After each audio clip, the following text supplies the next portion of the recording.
think it's time to blow this scene. Get everybody in the stuff together. Okay, 3, 2, 1, let's jam.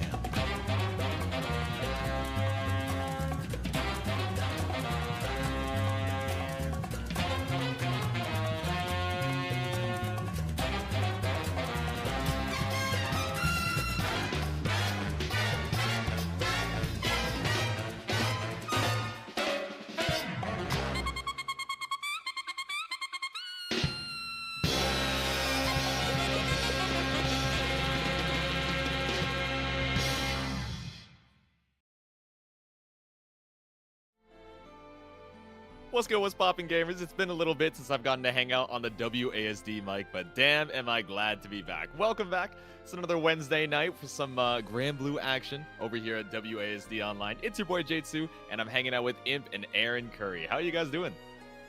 Doing all right. Thanks for asking. I'm excited to be back once again.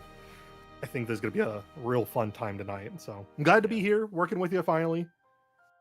Hell yeah, finally got to stop by on the mic. We've been kind of like passing by like shifts in the night. Right. I feel like I've seen you in the commentary server and of course hanging out over here on the WASD mic. Man, I want to hang out more for WASD Granblue, but it's at the same time as some other stuff, so I'm trying to, jump back and forth between it. But of course, it's good to be back when I have the opportunity to. We also have the calendar now, which means I can plan it like a month ahead. I'm like, okay, I know I will be free then. I'm going to yoink this spot. Imp, can I please work October 29th? He's like, yeah, sure, sounds good to me, man. So thankfully we get to hang out here, and thankfully we get to see Dori versus B-Goat. So I'm actually not super familiar with either of these players, so I am excited to see it. Ori, I think of Jurassic, but we're not going back to the land before time right now. It's Dori versus B-Goat, so I'm excited to see who they pull up with. Yeah. Hopefully B-Goat can actually be the GOAT this time. I don't know much about these players. Hopefully when we see them sit down, we can quickly go, okay, they play this. This is gonna be fun. Probably gonna be pain. I'm not sure. That's that'll be the fun thing. With a lot of new faces this time compared to the past few weeks.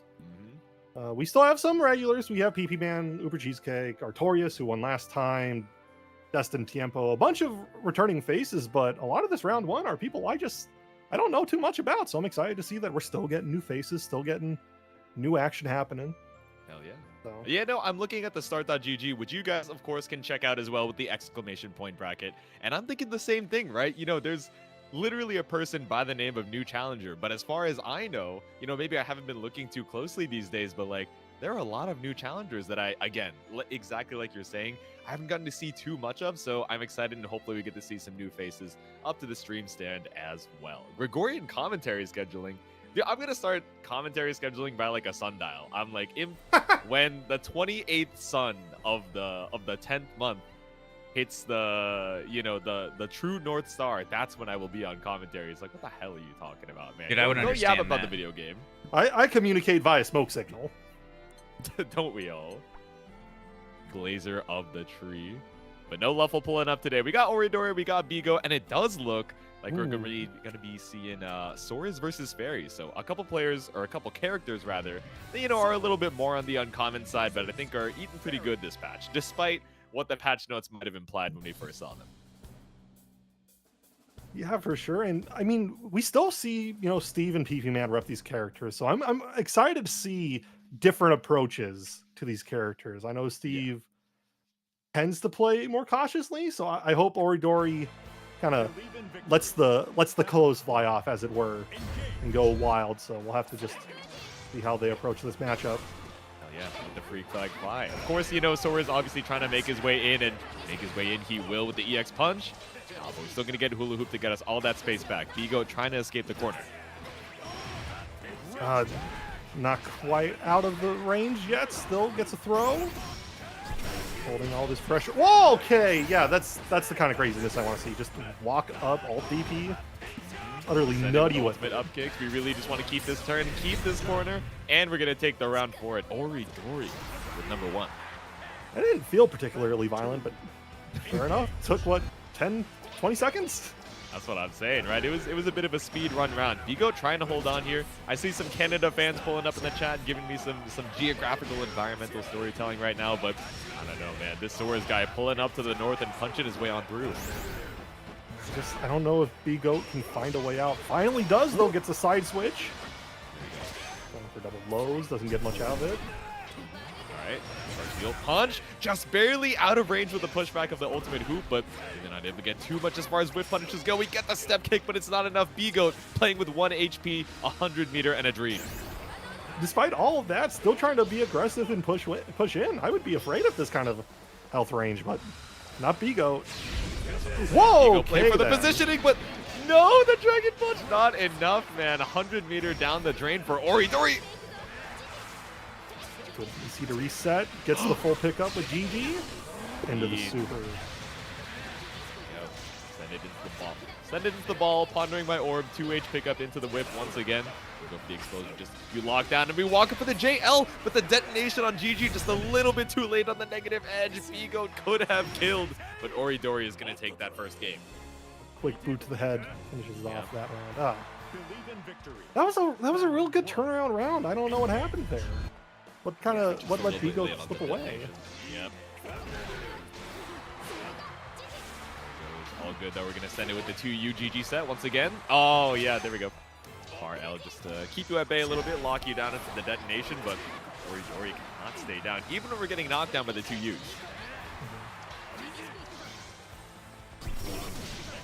Good interrupt. I appreciate B-Goat actually using Ferry's improved ability to control the screen just via side swapping.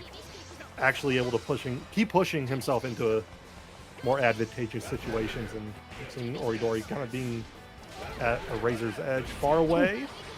Yeah, trying to play the poke out game with some of these whips, but not strong. Challenge on the up kicks. Far end, trying to keep you at bay right now, but we got the Fundoshi install. Gotta see what Ori Dori can do with what's left. Fails the tech, getting a little bit too low for my liking. Oh, okay, whip at the far end. Oh no! Good interrupt. Now it's equalized. B-Goat just couldn't hold on. First round, second game going to Ori Dori there. Alright, set point Ori Dori. B-Goat's been showing a lot of good stuff, right? You know, just poking out with the L whips, able to get some decent GG setups, but leaving some damage on the table when it really matters the most, right? Especially in these clutch situations. So, just gonna send the up kicks right on through. I think another thing that B-Goat might be falling victim to is you're in positions where you don't have to be the aggressor. You can back up, you have a longer range, you have more tools to control Soriz. So you're putting yourself at much greater risk against Soriz's tools. H up kicks is, 5-frame startup. It's such a great interrupt. You are a character with slower normals, so I would just hang back and wait your turn. There's no reason for you to go in like that.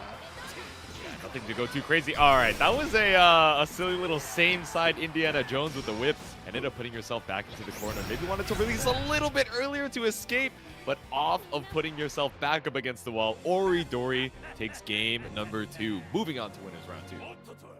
Yep, they'll have to face the might of Dragalia there. And yeah, it was a good showing from Ori Dori. We saw some crazy stuff. I think pulling out light up kicks into H up kicks was a choice, but I feel like Soriz is a character. You just got to be a little stupid with it sometimes. You just got to be a little bit nutty, a little bit crazy. Yeah, you gotta go crazy, go stupid. Sometimes when Coach Steve likes to pull up with the stream, he will change his in-game name to Big Punch Man, right? But you guys could be Big Money Man at no cost to your own wallet by stopping on by that Matcherino link, which so lovingly is placed in the Twitch chat for you. We got 50 codes in total, and I want to say we got 40-something remaining. It's a free 25 cents anytime you guys log in with any of your social media and claim those coupon codes. So make sure to give these players a little bit more to fight for as they give you this amazing Granblue action on this fine Wednesday night. I do want to interject as well. You guys can see we have Coracle. All you have to do for that is visit a link, and it puts 20 free cents into the prize pool. Oh? Yeah, so it's just as easy as claiming a code. So you can see it kind of on this page, Coracle visit link. All you got to do is click it. You'll put you can put a grand total of 45 cents into the pot just by clicking claim code and then clicking visit link on Coracle. Wait, that's actually insane. I have no, like, I scrolled through, opened Coracle, and I have no idea what anybody's saying, but, like, a free 20 cents is a free 20 cents. You know what I'm saying? I put extra money into the Matcherino for no reason at all, other than wanting to support WASD, so you guys are welcome to do the same. And thank you for everyone who's claimed a code so far. I'm doing my part. Jaytsu, did you do your part? Did you redeem those codes? I was doing it as I was doing the shill. I'm like, okay. What do I have to do again? I gotta log in. No, not battle.net. No, not Dig, not Reddit. Okay, I'll log in with Twitch. And then easy peasy, 45 cents over to the prize pool. I think Matcherino recently has been trying to, introduce some new sponsor quests, which I've been a fan of. I know Skullgirls, the mobile game, I think has been an interesting download as well. I have a sad story about my experience with the game. I loved the game. I had no issues with the gameplay, and I love the IP as well. One day, my phone just like cleared all the data, and I don't know why. I didn't have iCloud Drive like backed up, and I sent in a support message, and they were like, I don't know what to do. Like, your data was just stored on your client, and like we have no record of it. Like, I'm so sorry, but like there's nothing we can do. I'm like, no, but you guys haven't had that experience yet, so make sure to stop on by if it ever gets the Skullgirls mobile codes. But who are we going to be getting up next on the stream, Aaron? Are you promising that experience? I'm hopefully promising the opposite of that experience. I hope your save data is never lost. I hope you have like multi-factor backups to make sure that your various versions of Squiggly don't get lost into the ether. I was heartbroken, man. It'd be like that. I used to be so big into Skullgirls when it came out, and yeah, the moment I like switched to playing on a stick and then over to hitbox, I just couldn't. I'm like, wait, this game was a 6-button fighter? This is bizarre. I don't know how I even did this. Wait, so when you went from stick to hitbox, and I went from pad, console? and I had my squiggly big band combos burned in on pad. I went to stick, and none of it was clicking. I'm like, I cannot do this anymore. I would imagine I'd probably have a similar experience, right? I think by the time, what did I do? So when I first started out playing fighting games, it was like, as a kid, like Guilty Gear Accent Core, like before Plus R, that expansion, before that, add-on to the game, I was mashing on Vane, I was air dashing on Dizzy, feeling like a genius at like, what, 5 or maybe like 8 years old. I forget how old I was at the time. But I was playing on pad, and I was like, am I supposed to use the D-pad, or do I use the analog stick? And they're like, no, you got to use D-pad. I tried it, and I was like, this shit feels awful, man. I'm playing analog. But now, I think when I actually started getting into fighting games, I like picked up a Hori Rap, and then I was playing on stick for a long time. And now I got a couple leverless like over on the side of my desk. The portability, it's too good, I gotta say. Like, I'm sold on these small form factor controllers. See, I like the premise of a small form factor, but I need a big stick. I need a giant stick that weighs like 500 pounds. I bought like 2 Atoki Omnis because one broke and I had to get another one. I want a big heavy metal boat to sit on my lap. Because like I had to play on a micro at Combo Breaker because like you needed a replacement or something. So I had to replace a button because it wasn't actuating correctly, and when I removed one of the connectors, the other connector had its crimp stuck to the button, stripped the wiring. And I couldn't fix it in time. I had to rewire my entire stick, so I had to borrow some friends' micros, and man, I was already going to lose. Like, I was already going to go 0-2. I didn't because I had a DQ, but those micros, I just cannot do it with them. They're very nice for the form factor, but I can definitely understand the qualms with it, and especially after going to something that has a couple extra like macro buttons. I don't even use them for in-game, but I use them for record and play in training mode. Like, it's so hard to go back. But we're gonna be heading right back into the action in just a second, because we got Obelisk and we got Burgerito pulling up to the stand. So we got some Grimnir versus Anila coming up next. Yeah, I'm excited. Burgerito went on an absolute tear last time. Oh, really? Okay. Yeah, we saw Burgerito in the last bracket. Let me see here, because I remember there was a lot of upsets with Burgerito. Yeah, knocked out Junior Jam, knocked out Riazzo last time, and Yeah, we saw a lot of big names kind of just get knocked out there. I'm like, whoa, okay, sure. All right, let's see it. Dude, I remember when Riazo used to play Anila. I mean, I'm sure he still does, like, on the side a little bit, but, you know, I feel like we know him a lot more for some other characters these days. 6 being one of them, but I forget who he's on now. But Burgerito, there was another Anila player that I saw recently at TNS. Awesome something? I forget off the top of my head, but I'm glad to see the Ram pulling up to the stream.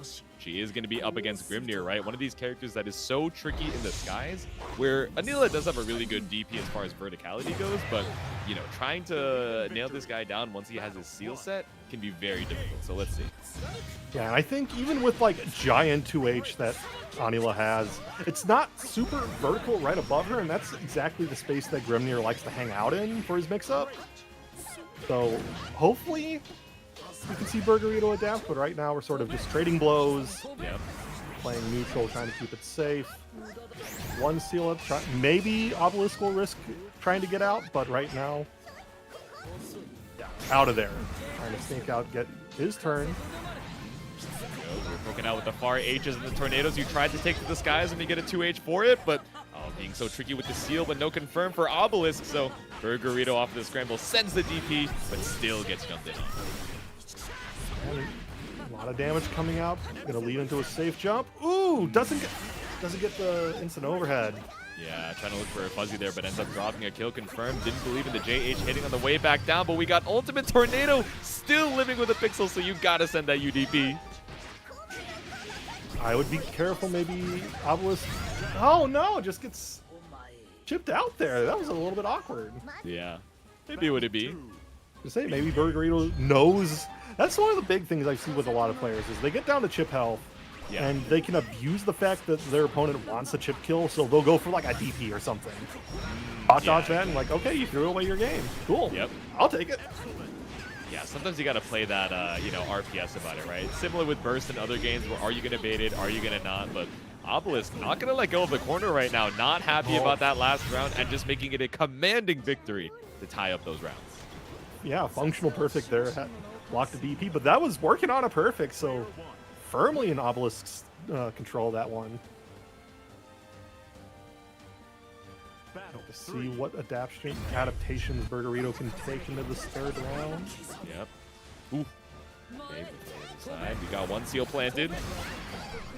Playing the Fireball war, but the Fireball is wind seals and the Fireball is sheep. I am glad to see Burgerito sort of hold on to 66H. I know that's a tool that a lot of Anilas love to pull out, but with tools like Grimnir's Fireball and Seals, it's really risky to throw that out. You stand to eat a lot of punishment if you throw it out willy-nilly like we just saw there. Someone called 2L, 5L big punishment. Yeah, exactly. Oh, we're taking from the skies. Air dash again. Burgerito pretty worse for wear as far as the health goes right now, but about to build that 100 meter. Ooh, good call out. Woo. There we go. And you pick up with the 2-1 for you, the ultimate sheep. Bring it over to the corner at least. No safe jump available. Oh no, didn't go for 6XL. Instead, went for whip throw right in front of your face, but the COVID handshake should be able to seal the game for Burgerito. Yeah, good back and forth so far between the two of them. Real close. Hopefully Obelisk can maybe just be a little bit more patient. I feel like we're looking for jump scare movement with the seals, with just trying to brute force your way in. You're comfortable to sit at range and just do Fireball War for a bit. Slowly move your way in. Yeah, I like what we're seeing from Burgerito too. We saw the spot dodge come out from Obelisk, trying to avoid, you know, chip from a lot of these sheep. We caught you out with the hop off the sheep as well, so already took a lot of damage just trying to escape the corner. Ooh, I'm not sure how I feel about specifically using that special in the air. You burn a lot of resources to go for a trickier movement, and by the time you get to it, the most you're going to be able to do is end in, you know, the low ender, get a knockdown, but you still got to wait a bit for any sort of major confirm afterwards. I'm not a real big fan of that movement outside of it being kind of cute.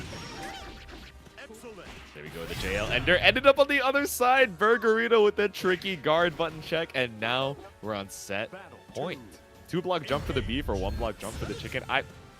I can't believe it out here. No, Man. Just set the seals and send that air dash. Enough of parkour civilization. We got Sheep City, man. That's all we need. I would take Sheep City over Parkour Civilization any day. I don't want to have to think about making the 1-block jump.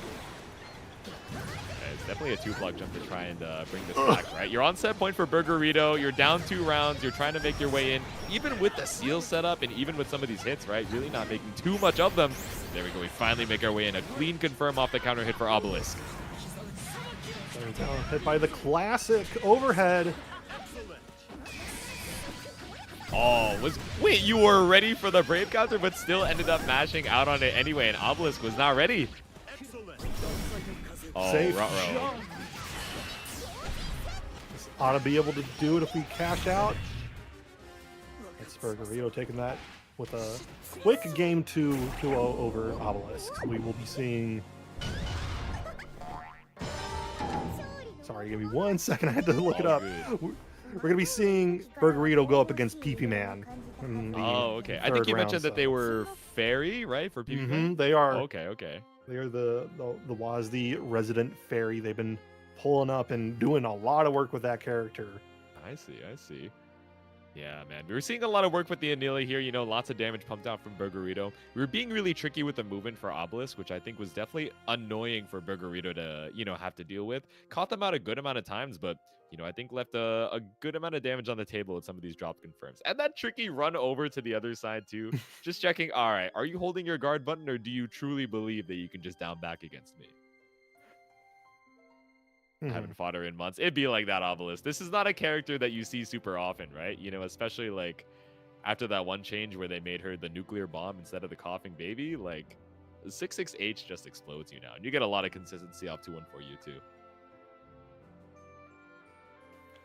Yeah, it's... I wish we could have seen more come out from Grimnir, but I think Obelisk was too focused on being cute, showing some of the Grimnir gimmicks, and ultimately just kind of fell to almost basic levels of Granblue mix. The side switch we saw mashing on Brave counter. So just hopefully Obelisk can steady the course in his loser's run, make it forward, and we will have to see how those two deal with the bracket in just a little bit. But for right now, you know what else we could deal with? Deal with Matcherino. Okay. Tell us contributing about some Matcherino codes. Right now, we got 35 codes remaining. Donate some 25 cents, a quarter of your time and free money to our players this evening, along with, if you visit the link for Coracle, just visit it and you'll get another quarter in there. 50 whole cents, half a dollar coming in tonight for our players if you head on over to Matcherino and redeem those codes, people.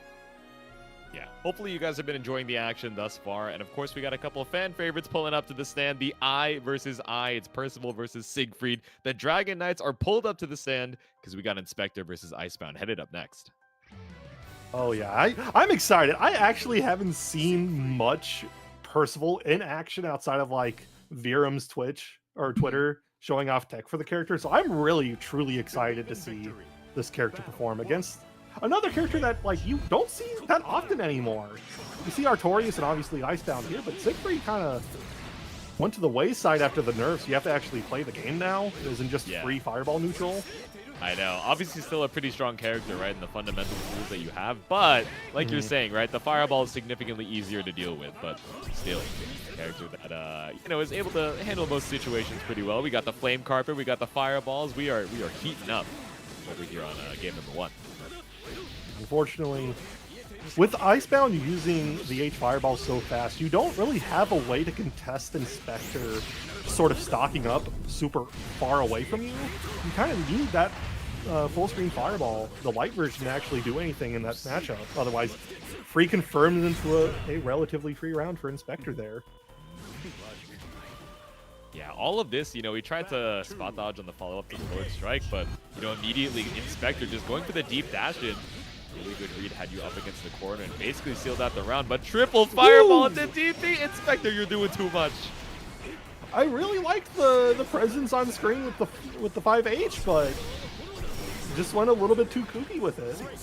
We did U Fireball to challenge you escaping the corner. I like it, but once again, off of the Lord Strike, a free escape out of the corner with that back throw, but we trade off of the U Fireball so much in Icebound's favor. It's really nice to see the Siegfried use that alt Fireball. It's such a threat at full screen that, like, you forget that it exists sometimes. It's a really solid tool, but it's not working out right now. Just the tip. Lance finishes that off for Inspector. Exactly. Playing carpet Finish on up the this round. One more straight hit for Icebound, but we got the air stall, the Sword of Damocles just trying to pile a little bit of damage on Inspector, but the low check pulling up takes game number 1.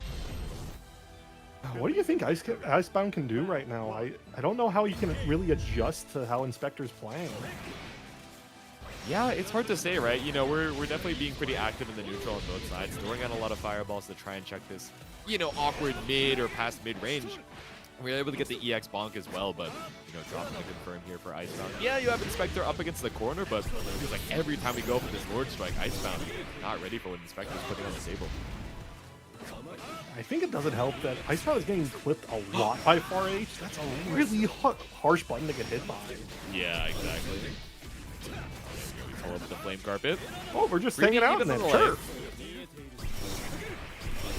I wonder how a Flame Carpet would actually feel to be standing on. That's what I'm saying. I don't know if it's going to be like a, you know, heated sandals type of beat or like running on hot sand type of energy. I'm assuming it's a little bit towards the latter. There we go. Icebound rapidly heating up on Inspector's Flame Carpet. We got one more round on the board and one more round to seal out the set. Battle 2. Engage. Already trying to establish ground. Burning through some of our resources to get there, and back to neutral already. Icebound just getting repeatedly chipped down lower and lower and lower. We haven't even seen any of these massive cash out combos that Percival can do now. It's just been death by 1,000 cuts. Yeah, I haven't really needed to see like a huge stock cash out like you're saying, right? But finally, okay. So many times off of the Lord Strike, we've been getting counter hit, we've been getting caught by the sweep. Didn't lose too much off of it this time, but Inspector's still able to find another hit. Wouldn't be surprised a straight hit might be able to finish it off here. Yeah, one more into a Raging Strike up against the corner, but okay, a little bit too antsy. Looking for that BC, gets grabbed for Icebound. Yeah, the 6XL maybe just a little bit too late. The wall bounce not going to give you enough time there. We got one more throw, one more can kill on Inspector 2. Trying to wait out the DP. Incredibly patient stuff right now. Ah! Run up DP to catch out the spot dodge. There we go. Icebound puts a round on the board. I gotta say, it's mad funny that as soon as you said, yeah, really patient, we saw like 3 ult skills and then 5 fireballs back to back. They're like, no, I want to end this round now. I feel like that actually would have gone in Inspector's favor if it was any other character than Siegfried. Because he got the read on the DP. He knew that Icebound was going to go for it, but second hit from that DP on Siegfried allowed it to actually punish that spot dodge there. Just a little very active. You know, right read against the wrong character. There we go. Tried to take some space behind the fireball, but MDP does the job. Big anti-air, and ooh! Clean anti-air confirmed to give that 2-0 to Inspector over Icebound. Unfortunate that Icebound couldn't take it to a game 3, but started to show adaptation, started to show the right sort of answers by the end of it, but Inspector's just too clean with it. Yeah, One might exactly. say he's on fire. Yeah, I was gonna say like warmed up a bit, but you know, when you're against the Flame Dragon Knight and your name is Icebound Killer, I don't know if warming up is what you want to do to try and get closer to victory, right? But you know, we were doing a little bit better, getting some better reads, you know, on what the option was post Lord Strike instead of constantly getting counter hit and pushed to the corner for it. But you know, it be what it be. Icebound sent down to the loser's side, but I gotta cheer on a New York local. Hopefully we see them later on in the stream fighting for that loser's side top 8. But of course, we're going to be fighting to claim those Matcherino codes as well. There are still some over there that you guys haven't claimed. And I'm sure, you know what? I'm not even going to look at the CCV.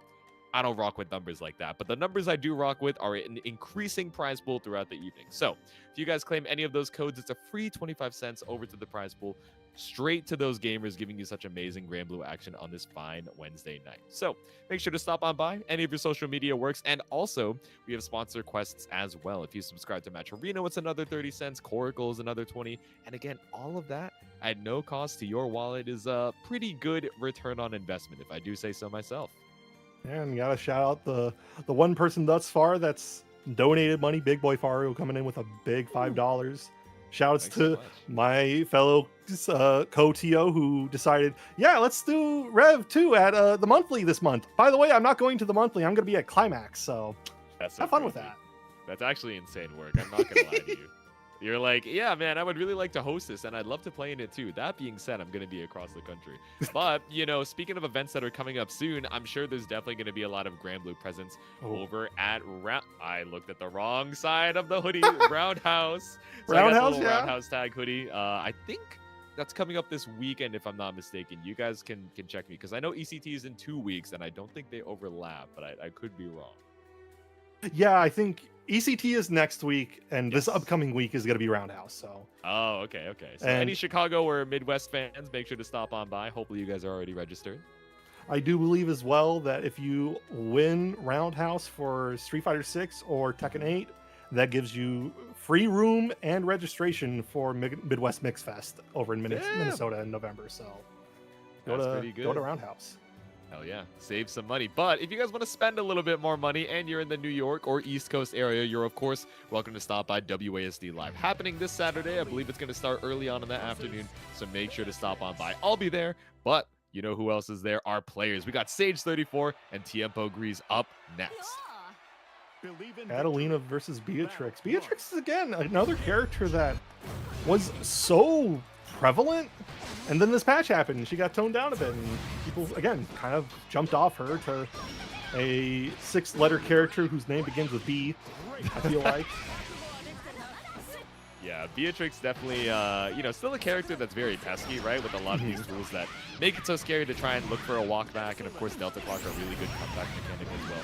Enabling, damage that doesn't quite meet her previous standards, but is still enough to do quite a grip on most people's health bars, as we're seeing with the SPA. Oh, almost. Ooh.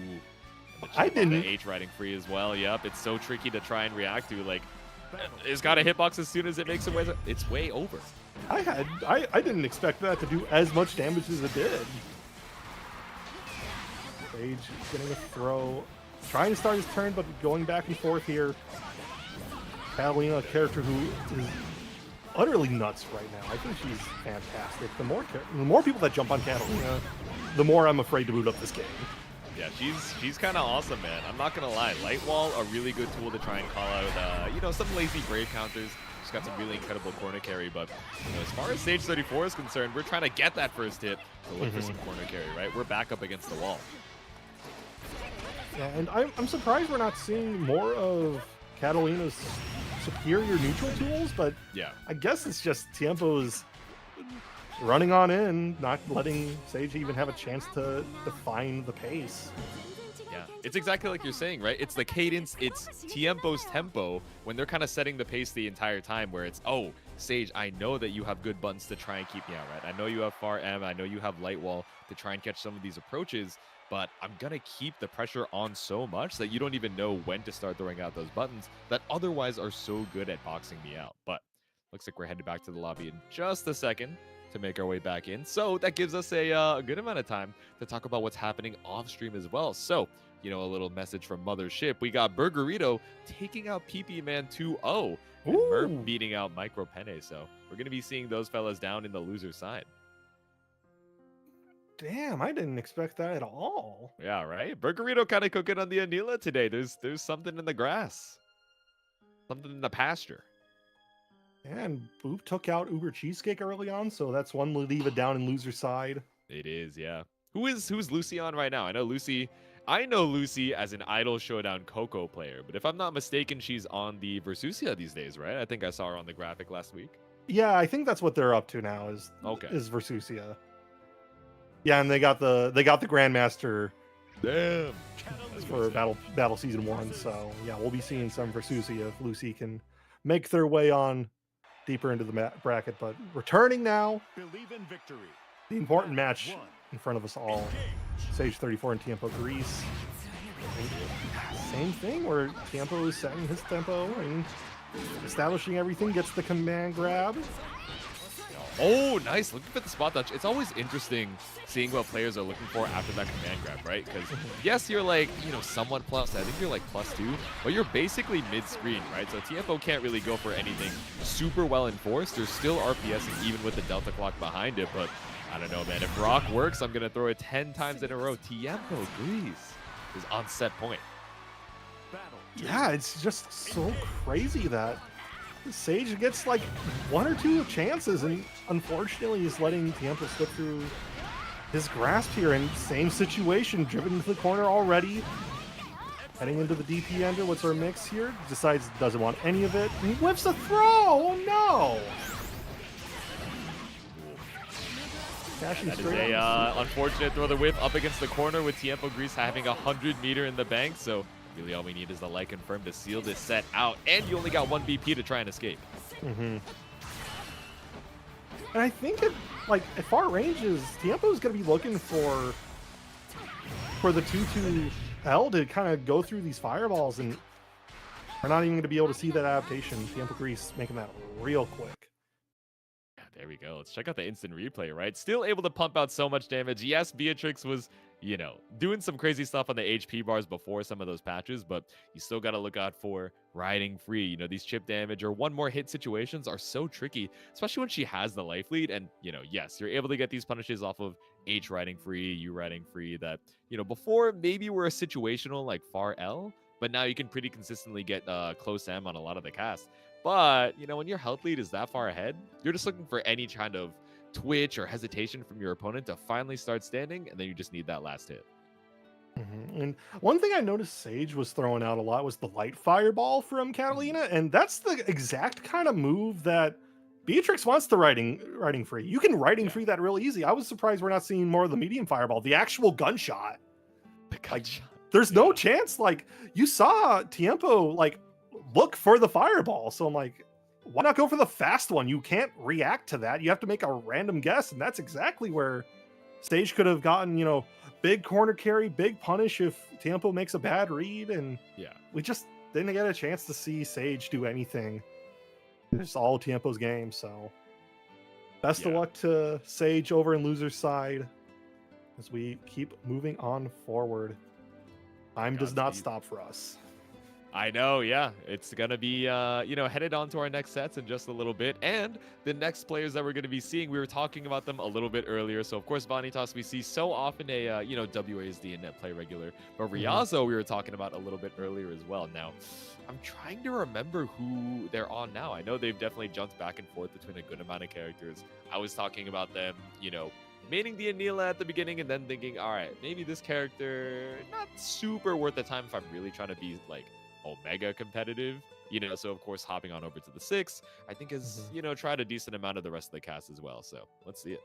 And obviously Vanitasz has been on a complete roll, got 7th yesterday in Kirbio's Dreamland, took the Open Skies open bracket for Training Mode Network, took that home. So yeah, yesterday he was on fire. Hopefully we can see some of that passion come through tonight in an even bigger bracket up against Riazo.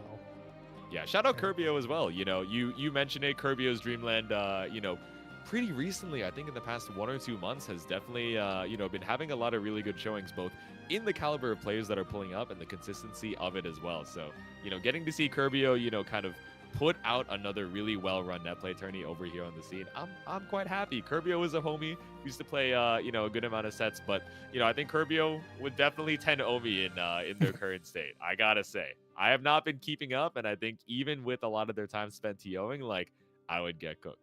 But Yeah. stopping on by in the chat, catching up with you guys as well. Wait, that tank top is awesome. Now, you know, it's been a little bit since I last shielded. Roundhouse is going to be coming up this this weekend. So if you guys are in the Midwest area, make sure to stop on by October 4th to the 6th. It's a cool event hosted by some of the folks over there at Low Kick Esports. So even if you didn't register already, you know, it's a really good event, you know, pulled up by one of the most passionate FGC scenes that we have, right? So make sure to stop on by, even if it's just for that spectator pass. Yeah, if it wasn't for the fact that I had to drive 10 hours to get to Chicago to go to those events, I would go to them all the time. Exactly. Yeah, it's a bit far out depending on where you're at. I would not be able to make the drive over from the East Coast. So, you know, that would be a plane ride or nothing. Yeah, I know. I'm out in South Dakota, so that is a day trip for me. That's a 10-hour drive. I'll That's gladly a make day it. and night trip for you. I'm not gonna lie. That's the overtime shift. Oh no, the overtime, like back in May, Combo Breaker, 10 hours, easy, real simple drive. You go down to Sioux City and then you go to Chicago. It's literally a straight road. I went to Frosty Faustings last year and it had just rained and frozen over and snowed. I have to make the drive. I have people I like rely on to get there. So I'm like, oh yeah, 10-hour drive. That took 18 hours. This driving shit is a scam, man. I'm telling you. We started driving at 4 a.m. and didn't get there until 8 p.m. There's no way, man. Like, I would not survive. I would simply disintegrate in the middle of the drive. Like doubling the time. Even when, you know, I have you know, semi-regular drive that's like 20 minutes, right? But occasionally with traffic it becomes 40 and I'm like, man, this really ruined my day. This really yucked my yum. This shit sucks. I hate it. But, you know, when you have a 10-hour drive, you're kind of expecting to lock in. You're like, man, this is gonna be a while. But you know, at least I'm with the homies. 18 hours. The worst part is that like it was 18 hours and that first 8 was spent on what would be more hours because genuinely we were driving at 10 miles per hour and I almost went off the highway. Okay, how thick the ice I'm glad was. you drove safe. You know, the alternative to you know, driving 18 hours is driving 1 hour and then sliding off the road with freshly frozen ice. So I'm glad that's not what happened. It was even better. We had to stop for like a couple hours. Like, okay, we're gonna wait for the ice to like get warmer, deal with this ice. I see a guy coming out of the rest stop, and I'm like, "Hey, how are the roads? Are the roads good?" And he goes, "Yeah, the roads are great." And I believed him like a fool. This man was driving a tank. I'm in a Jeep Compass that's front wheel drive. I get back on the highway, and more 10 mile per hour driving with the chance of going off into that into the ditch. So that was fun. I can't wait to do it again. Midwest drivers, I'm not gonna lie. I think they're a little stronger than East Coast drivers. East Coast drivers are like, you know, some of them are good because they live in like city areas where people drive like jerks, so they just have to learn to like live around it. But as far as like long-term endurance, I feel like, you know, Midwesterners just understand the assignment. They're like, you know, man, sometimes you just gotta spend the majority of the day on the road, and that's what you gotta do. That's life out here. I would frequently do day trips that was me driving to Minneapolis, seeing a movie, and driving back. 8 hours on the road to spend 2 hours watching a movie. You know, at least you got to sit down. And yeah, then for when a you bit. drove back, you got to sit down for another 8 hours driving back. Oh, it's so bad because then it's 1 a.m. and you're like, I need to go to bed. Yeah. I still got 2 hours to go. I'm not gonna make this. Oh God, yeah. It'd be like that. But sometimes you gotta pull up for the homies, right? You're like, all right, oh yeah, this is the day trip. You know, we gotta watch. What's the movie that everybody really dislikes right now? Megalopolis. Yeah, you gotta drive out 8 hours from Megalopolis and then drive back. And Nope. Like, Nope. I would. If it's only Im's to go favorite movie see right now. Did you guys know that? Oh my god. Oh. I would go drive 4 hours there and back to Minneapolis to the only IMAX theater that I can go to for the immersive experience where a guy breaks the fourth wall and talks to Adam Driver who talks back. I need that. I need that. Like, insanity. I don't know if you're trolling me. No, genuinely. Like it's a moment in the movie where Adam Driver's doing like a press conference, and at all the film festivals and select IMAX screenings, they'll have a plant. Go up, the lights will come up in the theater, grab a microphone, and he'll start talking to the movie, and the movie talks back. It's insane. They did that? That's insane. Yeah. I want to do do that. that at your showing, right? I feel like you would have liked it a lot better if they did. No, they did it. They did it. This sounds like a peak movie, man. I don't know what to tell you. It's not peak. I question my life decisions. The girl, like, beside me in the theater got up and left. A lot of people got up and left. That was... Imperius, it sounds like you just need to go to the club. Dude, what a way to After having squander a watched it, legacy. you were like, oh, I want to die. And I assumed you meant, wow, the movie was so good. Like, nothing else can top this. Like, why live from now on? You know what I'm saying? I thought that's what you meant. This year has had Borderlands and Madam Web and a bunch of right. other garbage. I refuse to believe that Megalopolis is the worst one. It is hands down the worst one. Oh, It feels... That sounds awesome. It felt aggressive, intentionally horrendous, and like... That's just peak. I don't know how you fumble your legacy right at the end.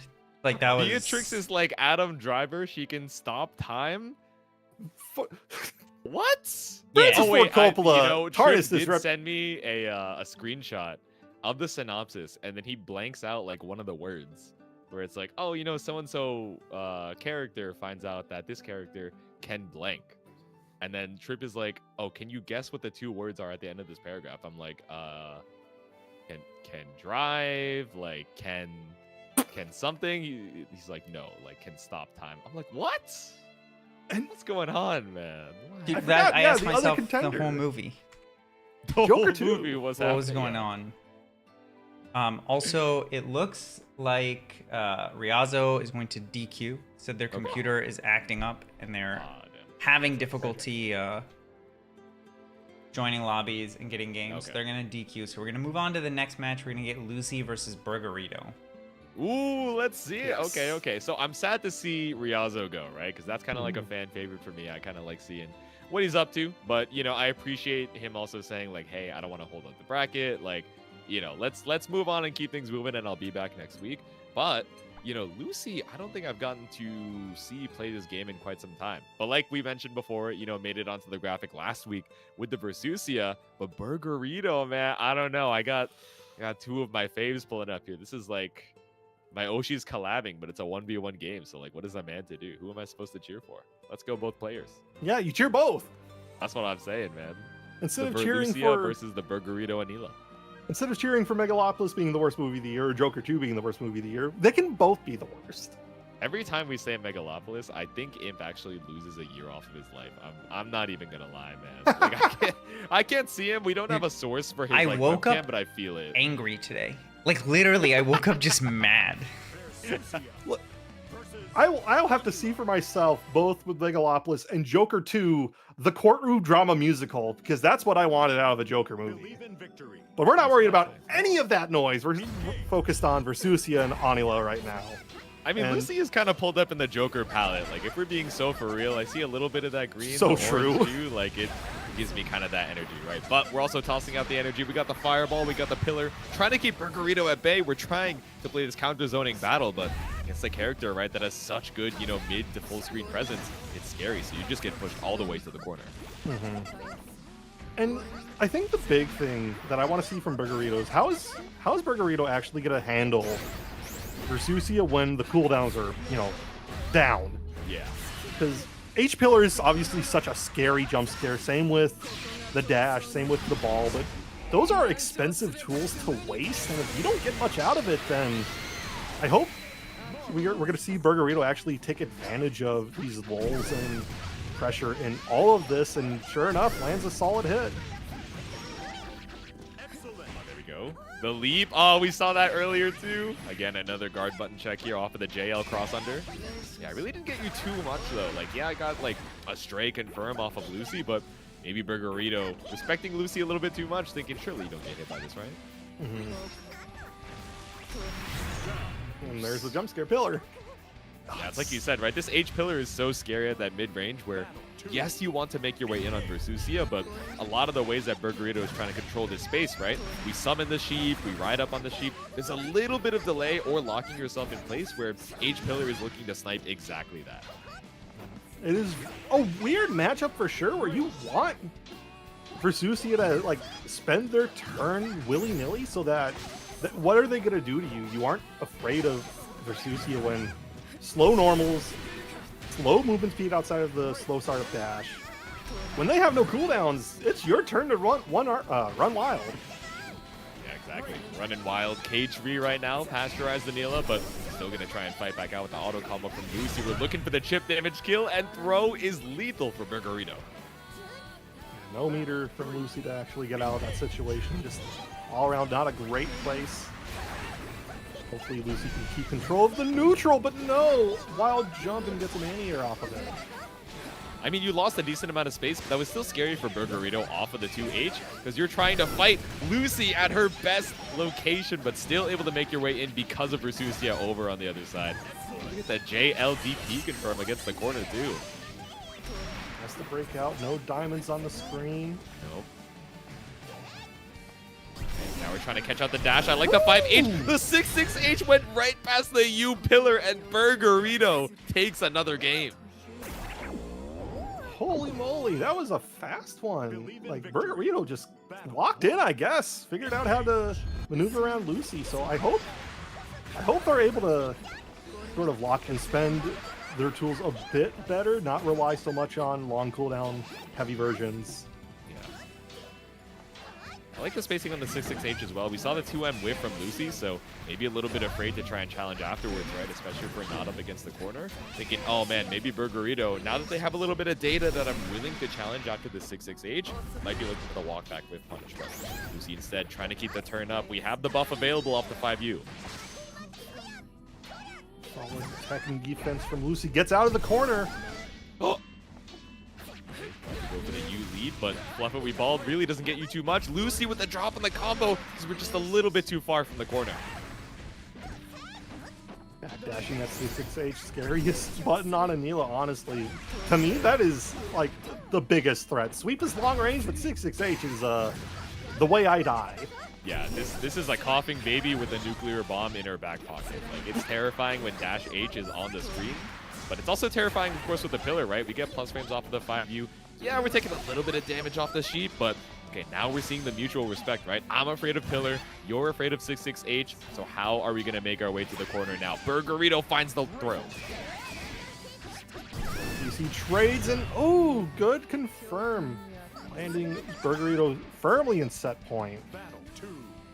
Burgerito might be cooking right now, trying to make it into that winner's top 8 side.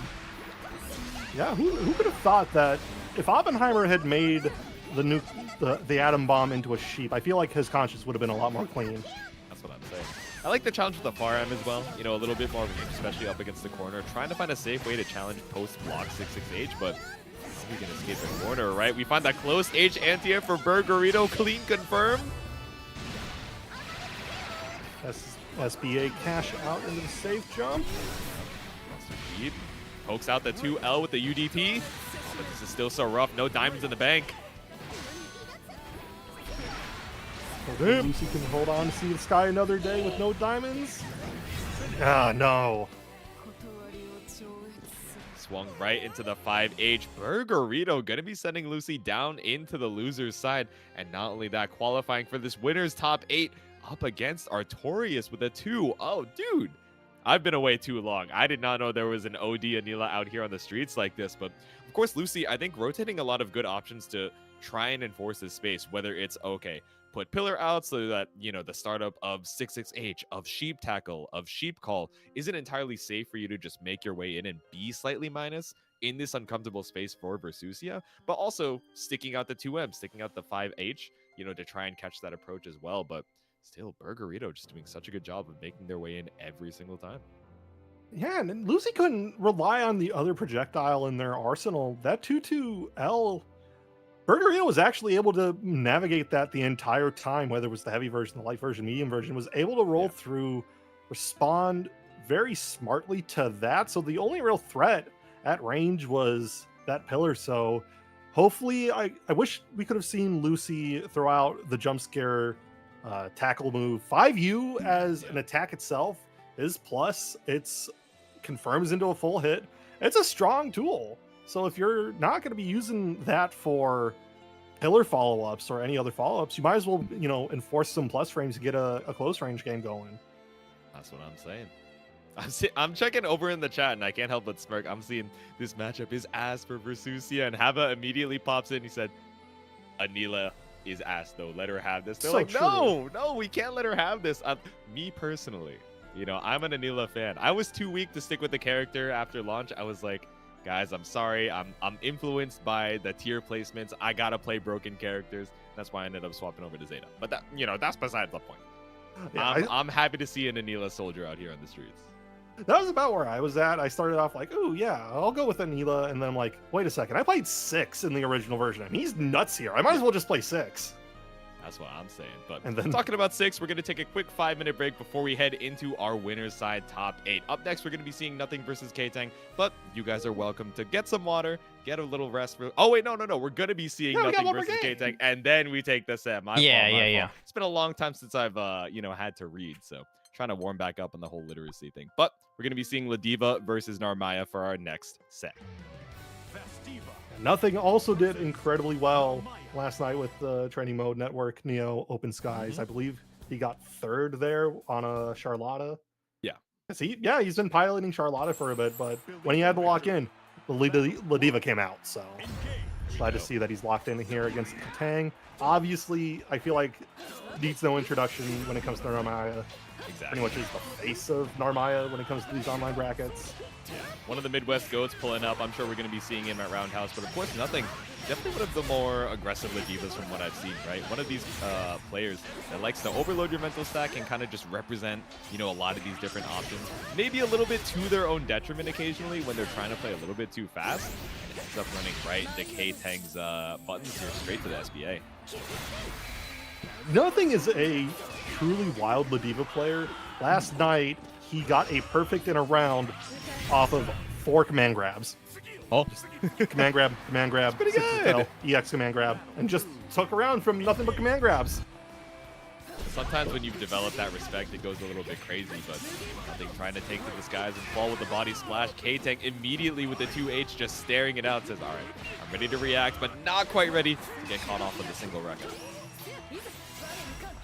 Unfortunately, Nothing can really wild out at the moment, has to respect all sorts of Narmaya pressure. TP's out.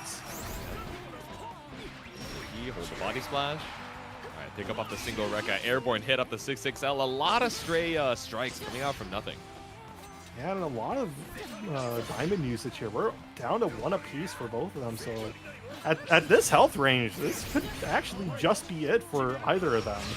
Exactly. Oh no, just looking for the lariat. It's an SSBA straight to the face, but surprisingly not quite enough to kill. I thought draining that last diamond would be enough, but the immediate transient into the full moon. That's Ktang for game number 1. Believe in victory. Real fast, real quick. Hopefully, I haven't seen Ladvia able to establish any pressure. Ktang just says, "No, we're not doing this today. I'm not going to play with Ladvia. I'm not going to let any of this happen. I'm just going to brave counter, and we're going to go back to playing my game until Nothing gets the mental stack loaded." I was gonna say, man, we're saying a lot just for Nothing. Oh my God! No, it happened again. Oh my God! Why is it working? Why did 2 it nights in a work? row. Yeah, I was gonna say we had the whole story, and I was like, oh, that. Yeah, I'm sure that won't happen this round though. But I'm not in charge of writing this event. I didn't mean for that to happen. the script writes itself, man. What can I say? Nothing off to an absolute tear in this game number 2. Firm control, such a different story from that first game. Protect coming out, body splash, whipping the Setsuna. Heavy punish coming in, back into that Oki situation. To see a command grab? No! Went Yes, up with the safe I was jab, not fast challenging enough. Ktang trying to escape. There, it's a hard knockdown, escape from the corner, but that's a BP out from both. And right now, Ktang playing from behind. Oh no! I was gonna say that's so scary. You whiff the far end, but no punish. But we still pull up for the running command grab. Nothing ties it up. Victory. Battle 1. That surely was one of the grappler games of all time.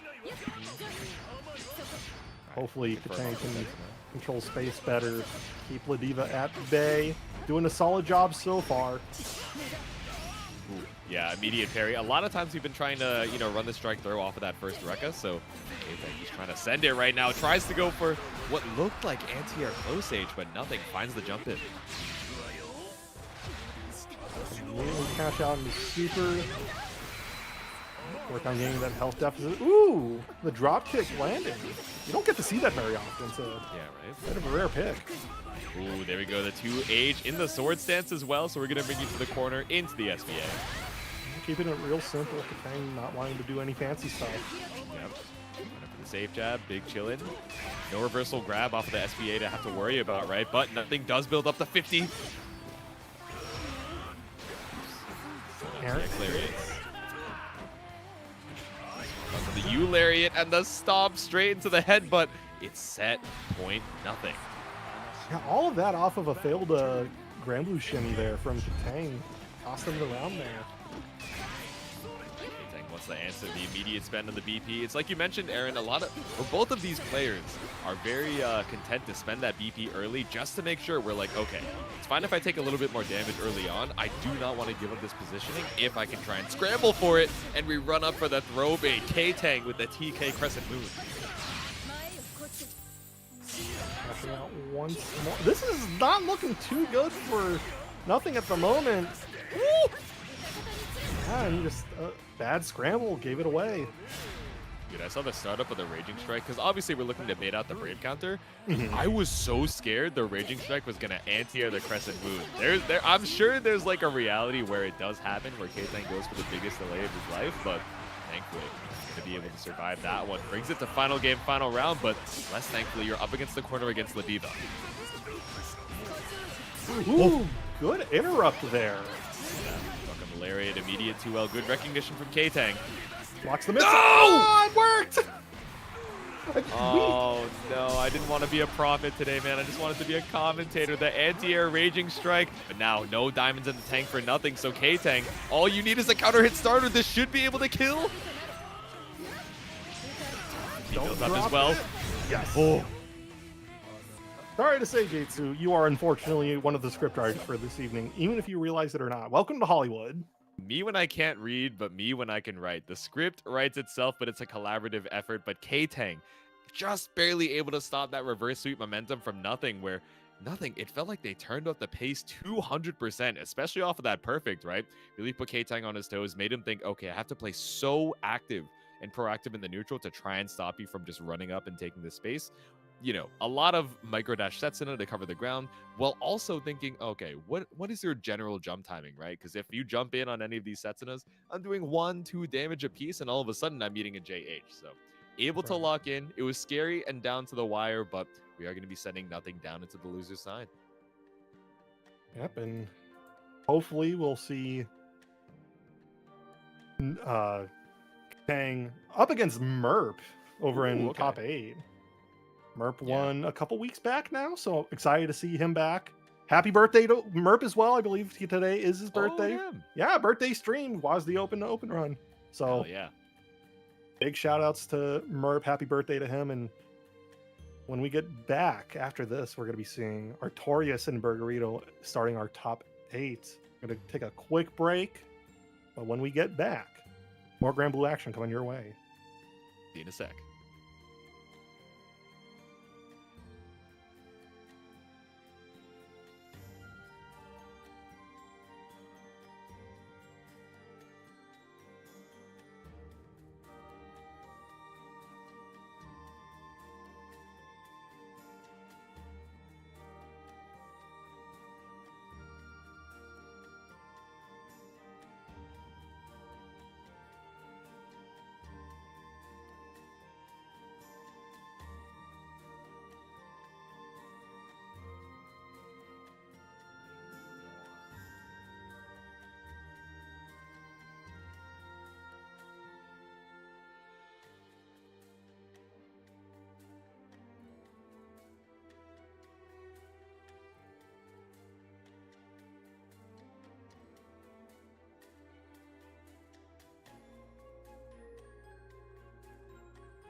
Welcome back, y'all. I'm Aaron, he's Jaytsu. We're back at it again with top 8 for WASD Open number 38. Hope you all enjoyed that quick little break as we settle in. We got some interesting stuff developing on our losers side here. Oh yeah. We saw Inspector up against Tiempo now fighting to get into losers round 6. Vanitasz versus PP Man. PP Man knocking out both Blue and Boop. Boop knocked out Icebound. So we saw a new challenger get knocked out by Destin, who's a Belial player. Inspector took out Uber Cheesecake. So we saw a lot of folks kind of drown over in losers side. Hopefully we get to see some good matches come out of it. Along with good matches coming out later this month. Imperius decided, you know what, we're gonna change it up for a week where for the week of the 20th, the 21st, and the 23rd, Under Night, Melty Blood, Granblue, KOF style brackets. You'll enter with a team of 3 characters, 1 round apiece. You must switch characters when you lose. Much like, KOF. Yeah. Speaking of KOF, we got Terry pulling up. We got Anila versus Siegfried, Burgerito versus Artorias for our winner's side top 8. Fighting their way through. Artorias has been sitting pretty here for a little while now, right? Was able to take it 2-1 over TiempoGris to send him down into the loser side. But I don't know, man. Burgerito has been on an absolute tear this evening. Really, I would say, a decent amount of upsets as well. But, man, upsetting the anti-air attempt. Baits out the 2H. But for what? You're still up against the corner against Burgerito. Ooh, trading DCs there. Oh, no! Gets counter hit. Artorias on the back foot. Yeah, maybe being a little aggressive on the defense to try and get some data on the offensive habits. But speaking of data, we got data coming in. We got Raiders coming in. Shadow Royalty live with the 31 raid. Thanks so much for stopping on by. Hopefully you guys enjoyed your stream. For sure. Welcome to our top 8. Artorias landing that grab there. Continuing to space out. I really appreciate that from Artorias, where he will not do any follow-up to 22H on block. He'll just let it sit and wait to see what you're going to do, and from there develop his game plan of, okay, I'm going to go for, the H follow-up because I see you're pressing buttons, or I'm going to do the L follow-up because I see you're pressing a lot of buttons. Yeah, it's something to consider in this format, right? Because, Granblue is the first of 2 game, and even with some of the damage nerfs, sometimes you really can just explode, right? So any time where you can kind of minimize risk or, trade a little bit of tempo, trade a little bit of spacing for info on your opponent, especially against someone like Anila, right? Where if she's able to get a decent counter hit on you, especially up against the corner, you are going to explode even with Siegfried's health bar. Yeah, going for empty record sometimes, seeing how your opponent reacts, and then taking note of that and pulling that up for the next interaction can be so huge. Those solid buttons into Rekka. Ooh, finally stancing up. Install is really solid. I think more folks who play Siegfried should at least get 1 level up. That's 40 seconds and extra 10% damage. That's just free. Extra 10% damage, extra 7 viewers. What's good, Elsa, with the raid? Thanks for stopping on by. You made it just in time for Artorias to send it with the SBA. Burgerito was off to such a good start in this game, number 1, but Artorias, after that download, seems to be doing quite well. No diamonds in the bank. Another 6xm might kill. We try to slash on through, but Burgerito stops the approach. Yeah, heading into the side switch. Finally, Artorias is the first one to block that side switch. The 2M sticking out and getting Artorias that first game. Sentient says back to Rising. Yeah, back to Brave Counter, back to Raging Strike. What's good, gamers? Thanks for stopping on by. Alright, run it with the Sheep Call, immediately pull up with the 6XL. I don't think get too much off of the hit. I'm assuming catching a backdash there, but Artorias still trying to dash up and make up that lost space. So far, patient play, pokes out, gets a small confirm. Ooh, no! Random DP from Burgerito. That's gonna benefit for him. Yeah, trying to RTS off the 6XL, but Artorias fine to just send 6XL, walk back, see if you're going to go for the immediate DP, then use that threat to pull up and take the turn back. But going to take a round back, man. This SBA, that was a speed run round. It's set point Artorias. Battle 2. Engage. So far, I think Burgerito's just made 1 or 2 mistakes and just eating dirt for it every single time. Artorias is not one to leave damage on the table, right? So we walk back, we catch you with the counter hit 2M. Now you're exploding, especially because we're going to build 100 on the next hit, right? It could be lethal off this next touch. But thankfully, Burgerito lands the next touch. Yep. Pushing forward, 6-6H. Tap the toes, trying to look for some delay in between the lights, but nothing found. Artorias, once you end your turn, right, he immediately just runs out of the corner, checks you with the 6-6M. Burgerito, scared to try and get you any space. More corner carry. Ooh, you little reset. Didn't go for the final bit of 5U. Oh no! Forget all of that nonsense. This ought to do it for Artorias. There we go, the UDP ender. Just what you needed to seal up the kill mid-screen.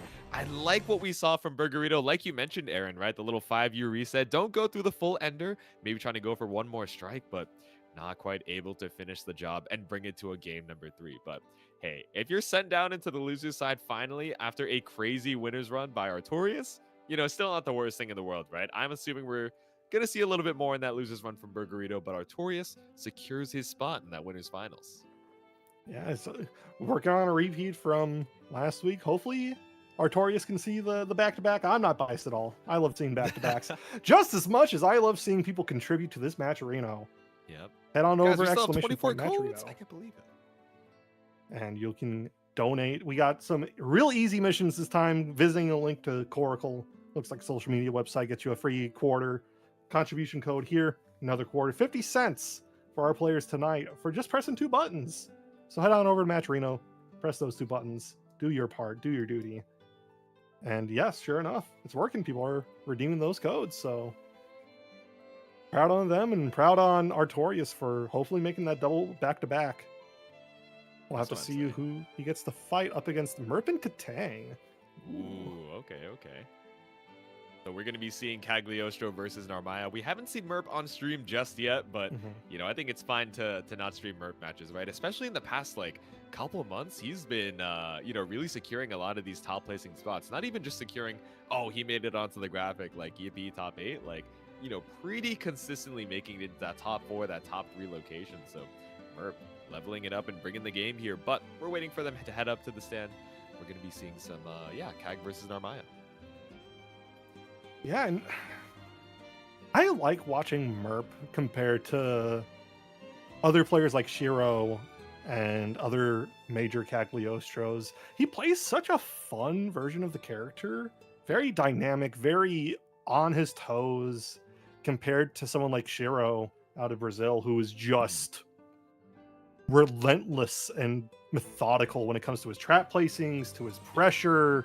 He takes no chances. He leaves no openings for you to do anything. Merp is a lot more loose, a lot more silly, which is fine.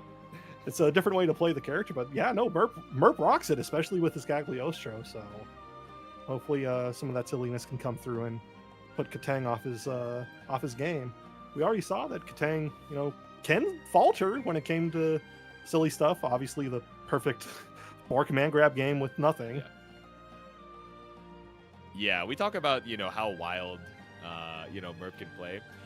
I think the nice way of saying it is like, oh, he's aggressive. He's really tricky with the character. The way I think of it, every time I see Merp on stream, like whether or not he's actively streaming or not, I'm like, dude, you play like a content creator. You are farming the infinite void for clips, man. I don't know how he keeps it fresh every single time, but he's waiting. He's brainstorming on the stream as we speak. Birthday Boy is, you know, diabolically planning over there on the stream station.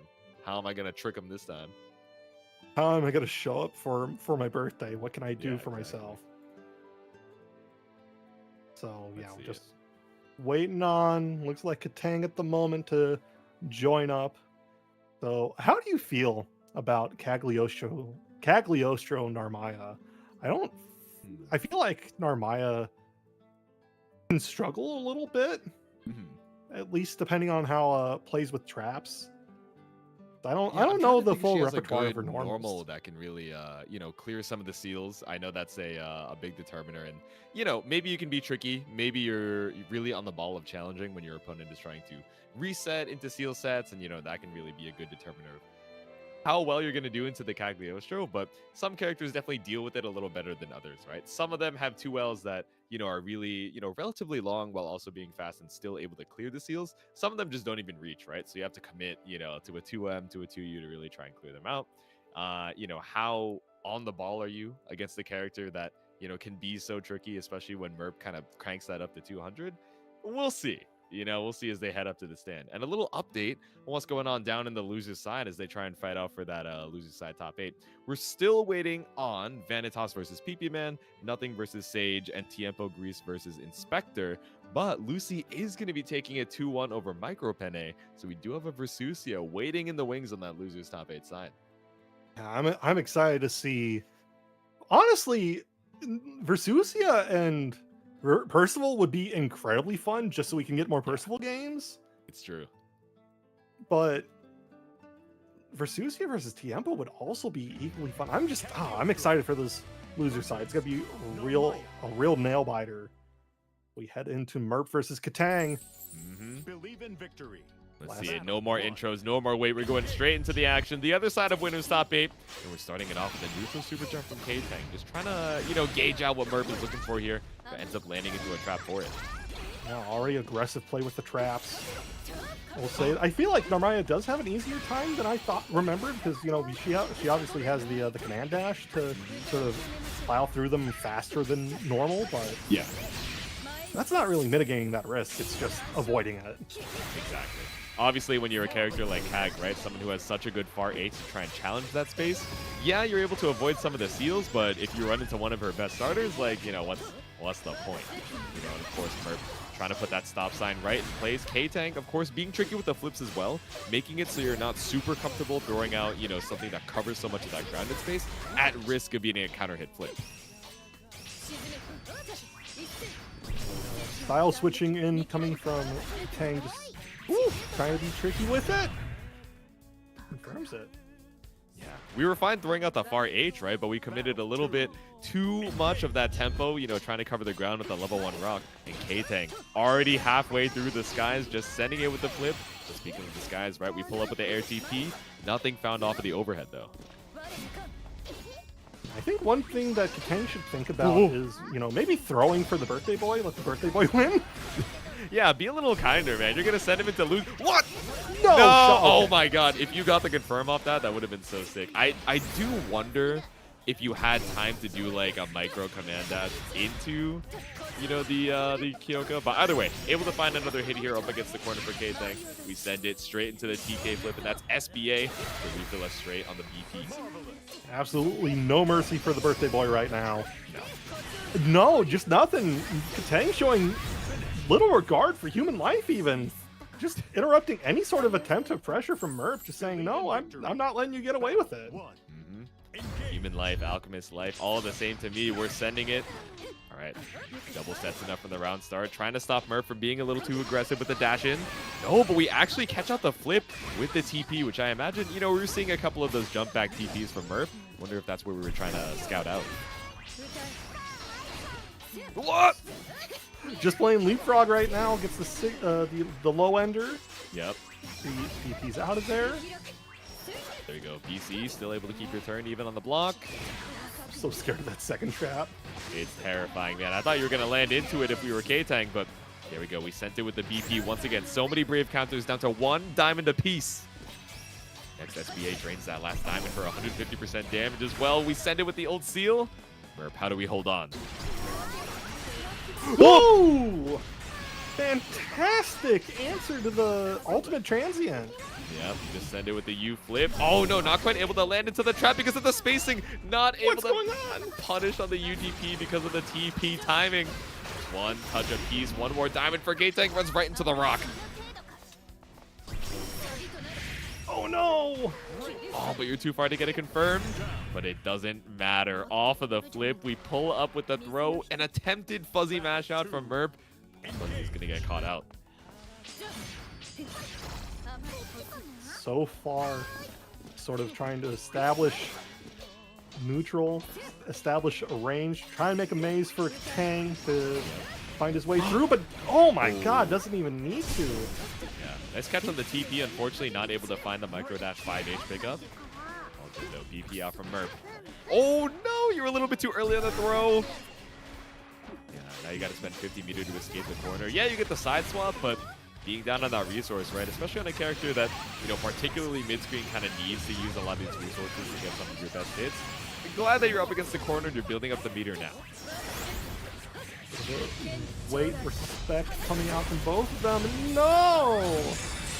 Dash out from Ktang could possibly do it. Not quite. Yeah, even with the damage increase, the 150, not quite enough. Whiff on the save jump, just goes for the empty load, doesn't fall for it, but does fall for the stagger. Ktang is going to send Merp down into the loser side. That's not a very good birthday present, I gotta say.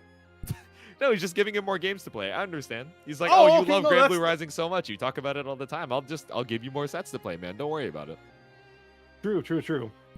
Doesn't matter that he slept on the cake, threw the like cupcakes against the wall, opened Yeah. up his presents. Doesn't matter. You get more games. That's my gift. Yeah, exactly. You pull up to my birthday party on my birthday at my party and send me down into the loser side. How could you do this, man? But, you know, it's exactly like Imp is saying, right? We're looking at this replay of how we got sent down into the loser side, but we could send over a little bit extra money for these players who, once again, are giving you such amazing Granblue action on this fine Wednesday night. So stop on by the Matcherino. We got just under 20 codes left remaining, and I'm not going to check the CCV. I'm not a metrics guy like that, but I do want to see these players get a little bit more money to try and fight for at this Granblue Open. So claim a code, free 25 cents, hit the sponsor quest as well. It's super easy. You just click the link. You don't even have to sign up for anything. And it's big chillin'. Thank you guys for the support. Yeah, and exciting news coming in from our loser side. We are done with round 5. We know our top 8 for sure. Who we got? We're going to see Vanitasz versus Nothing first up on our next match. And afterwards, we're going to be seeing TiempoGris against Lucy. So TiempoGris knocking out Inspector. Pour one out for your homie. Sorry to say. Couldn't take I know it. Virum's a little heartbroken. He's, you know, cheering on the fellow Lord of Flames, but Inspector out just at 9th place. Tiempo taking it with a pretty commanding 2-0, but hard for us to say, right? You know, in a game that's first to 2 and, you know, has a decent amount of interactions, you look at the score and you think, 2-0, it must have been a sweep. But even in the sets that Aaron and I have seen tonight, right? A lot of these 2-0s going down to the wire, but just happening to end up on the same side of the coin 2 times in a row. Maybe in a longer set, you know, it'd end up being like a 9-10, but we don't have enough time to do first attempts for every single person in this bracket, right? We got to head down into the loser's side. We got to see Nothing versus Vanitasz, which is going to be the Ladvia versus Lancelot. I saw you cringe. It's the TO in you thinking, oh my God, I already go home at midnight, man. I can't do it. That is the TO in me. I'm like, first to 3 for this game would sound awful. First to 10, I Wait. would rather die. We got a different character queued up. Wait a damn Yo, minute. He yo, swapped what over the to the hell? different dragon. I didn't know Vanitasz had a Vane like that. I didn't know Gotta anyone call had a him Vane Vanitasz, still. bro. I know the character's better now, but like, Yeah. genuinely, Vanitasz playing Vane here is the first Vane I've seen since the patch. Yeah, I scrolled through and I didn't see Ranichu, so I assumed we weren't going to be seeing Vane, but he's still pulling up with the Lancelot palette though. We gotta shout out the OG. We got Brunette Vane pulling up against Nothing here. Again, one of the more aggressive Ladvia players. But let's see, right? You know, pretty content to take to the skies, but of course Vane is going to get so much damage if he snipes you out. I think I get the reasoning. Vane is a character that thrives at like long-range neutral and sort of stuffing approaches. And Lancelot is a close-range menace. I would say that, like, I feel like it'd be even worse now if it was the Lancelot, but you know what? I give up. I don't know. I don't think the Vane is working out, man. All right, you got one more. Make the Vane work. It'd be like that. Talking all this stuff, trying to make insightful analysis, and all I get in return is a grappler round. My jaw is below sea level. This dude is submerged off of the action that he just saw. Incendiate is in disbelief, but Vanitasz down but not out. Still This able to is find a couple what I was strikes in the more corner, expecting. or in the mid-screen. Controlling neutral with a shield, you can't just let Ladvia 6XL in. You're controlling space with longer neutral, longer pokes. And yeah, the buffs are better for this character now. He can actually confirm mid-screen. He gets solid damage off of any hit now. Just that we just got grapplered. It is what it is. Thank God the shield came out in time, saving Vanitasz from the EX Lariat, and not only that, able to find a challenge afterwards. Okay. I was a disbeliever. I get it. Sometimes everybody gets a Ladvia round, nothing gets a nothing round, but there you go, tying it up one apiece. We're able to find the energy destruction to keep you at bay.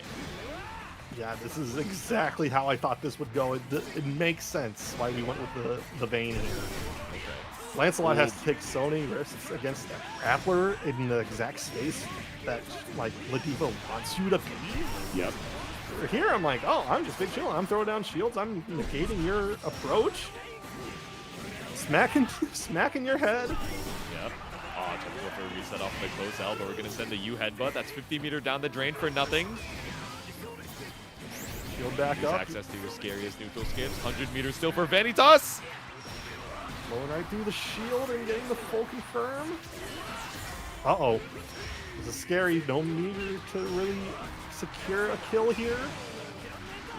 I was wondering if we were going to do media command. You have to try and catch out the BC, but in the present day, it's game 1 to Vanitasz. Okay. Yo, why is Solraba putting the input display in the chat right now? That's crazy work. He said, I'm trying to see these players match. Put on the input display right now. All right, game number 2. We set the shield. Now we got thrilling neutral from Vane. Most exciting of moves. We got 2 buttons, down skill and back skill.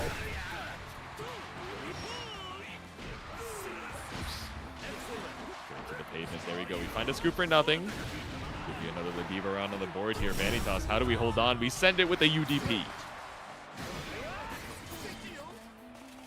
Trying to reestablish our neutral here. Nothing. Content to sit back, but oh no! It's a good confirm off of this. Back to neutral. Ooh! Preemptive 2H whiffs, but doesn't get punished for it. Gonna see super cash out here. Yes, we are. Extra 50%. Will it do enough? Yes, it will. Oh my god.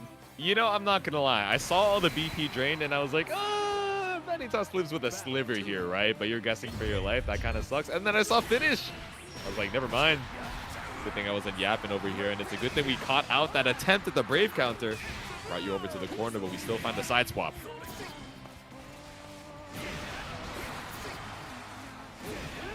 I really like Nothing's patience in this matchup. Clearly he has experience against skillful characters like Ferry, who's getting zoned out. So I feel like there's nothing new to him. And the SBA here for Vanitasz. No BP! Yeah, no way to try and scramble out with a Brave counter. You got to try and escape. Any stray confirm should be enough for Vanitasz. So yeah, after holding the guard crush, we just spend one of those diamonds. You might as well. Evening it up here, Vanitasz on set point. This is not looking too hot for Nothing. Still in it. Like you were mentioning earlier, we're going round for round in a lot of these games, so score might end up being 2-0, but it was absolutely breakneck for both of them. Tried to send out the 100 spears, but easy to put you back into the corner. Once again, it's a battle to the bottom to see who can spend BP for this wall.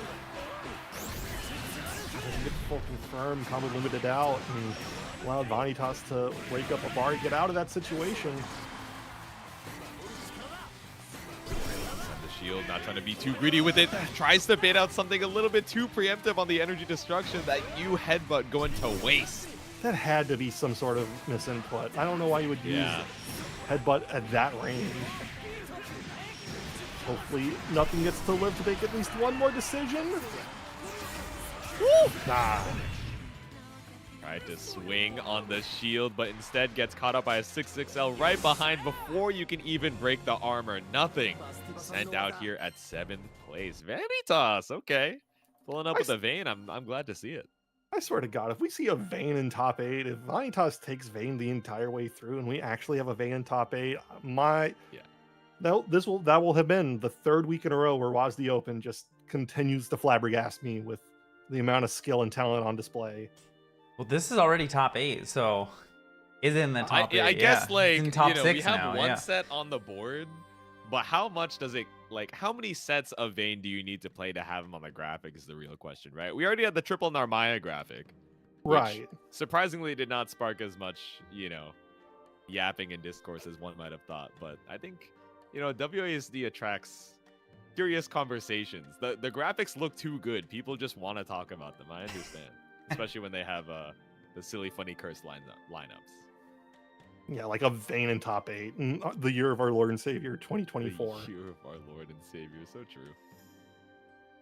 Lord Right, and who Savior we got up Vane. next, Aaron? Who are we going to be seeing? We're looking for TiempoGris versus Lucy, so we're going to be seeing Versusia, and I gotta be honest, this is my mistake. I forgot who TiempoGris plays. TiempoGris, we're going to be Beatrix. seeing some Beatrix. Oh god.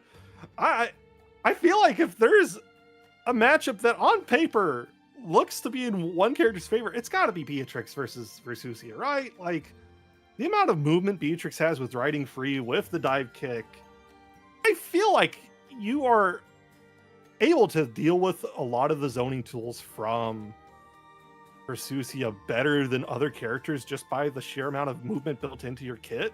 Mhm. But again, I want to see Lucy pull out the 214H a lot more. That's like a 15 frame jump scare that leads into a full combo in the corner. Like, that is equally as good of a tool as Pillar. But instead of it being zoning for max range, it's, oh, mid screen, here, I gotta confirm I'm in the corner now and I'm ruining your life. Yeah, she's So. got a surprising amount of mobility, right? You know, one of those rushdown characters that's, whether she's sending Bandit Bringer, whether she's sending, you know, Grand Viper, she is pulling up, she's in your area like Blackpink, but yes, we have Pillar to try and keep you at bay. Yes, we have Orb to, you know, try and hold that horizontal space, but it's scary to commit to those options, you know, despite how much space they control, because it's exactly like you're saying, Aaron. We had the 2-2 series, we got Riding Free, we got Thunderbird to jump over the Orb, like, you know, it's scary to commit and try and hold that space at the risk that you might be wrong and hold the counter hit from Bea. You get pushed to the corner and you're like, I don't want to die to strike throw, man. I want to live. I want to live. I mean, yeah, when you have a character like Beatrix who's just an Annie from Skullgirls function, like, that's Yeah. the origin point for that entire archetype. I don't know any other character that's like that in history. It's just Annie from Skullgirls. Yeah. Soul Bad Guy who? I don't know This is about like that when one. we say that Terry is a Anila clone. That one really gets the people riled up. I like to say that one once per block. God, imagine if Terry's like 2M in Street Fighter 6 was as long as Anila's sweep in this game, just extends the leg. That would go insane, man. Looking I'm like not a- gonna lie. I did a little bit of Street Fighter 6 commentary for a tiny while, and then when I told friends that I was going to try it out, I was like, I will say anything for this game, but low forward. I have like a in principle disagreement with this being, you know, a phrase to be used for a crouch medium kick. And then the worst part was, because I had hyper focused on not saying this term, it was the only thing I could think of whenever I saw a character crouch and like stick out their leg. So I ended up only ever using that notation for low forward. Everything else I'd be like, oh man, yeah, the crouch heavy punch, like the, you know, stand medium punch, it's doing pretty good. Oh, the low forward drive rush, man, it really catches them out. And I'm like, I just look over to the side in the black mirror of my phone. I'm like, what happened to me, man? I became what I swore not to. I'm not calling it a low wet roundhouse. That's a sweep. That's what I'm not calling saying, that a man. low short. That's a 2L. That's what I'm saying. But if you guys are excited in some more fighting game action, of course, Roundhouse is going to be taking place over the weekend. So I would assume registration is closed. It's pretty close up. But if you're in the Midwest area, of course, you know, I'm looking at the hoodie that I'm wearing, and I just think to myself, you know, I haven't talked about Roundhouse in a sec. So make sure to stop on by. But if you're not in the Midwest and you don't have an 8 to 10 hour drive available to, you know, be able to pull up and hang out with the Chicago FGC, if you're on the East Coast, you could always stop by WASD Live, which is going to be happening this weekend, this afternoon over at Brookland, if I'm not mistaken. So for those of you on the East Coast who are used to it being at OS, we are moving locations for this live. We're going to be over at Brookland. So hopefully you guys enjoy. I'm going to be there. And I believe, you know, the NorCal Granblue rep is going to be there as well with some exclusive pins, which you guys are welcome to collect and trade with your homies as they kind of, you know, travel the globe, or at least travel the nation, you know, to try and stop by some of these really cool communities. And, you know, I just realized that October is actually probably the most stacked month for fighting games Yes. this year. Like, Roundhouse this month. We have Vortex Gallery online happening the entire month. We have Climax of Night at the end of the month. Yeah. We have, oh man, ECT next weekend, like, and then immediately after that, you have Midwest Mix Fest in November, the first weekend of November, and that leads into December where you're getting CU Otaku. Like, the winter needs to chill out. I don't have the kind of money to go to all these places. Yeah, Tidal Waves, DreamHack Atlanta, you know, like all of these spots are having regionals to try and close it up before the end of the month, you know, just have a little bit more FGC representation before we close out the year. And it's like, I'm so happy to see it, but I want to be everywhere. That's the only thing. I'm getting FOMO, man. Like, even the regionals, I'm like, damn, I wish I was in Canada right now. Damn, I wish I was in the PNW right now. It God, sucks. I wish that were me.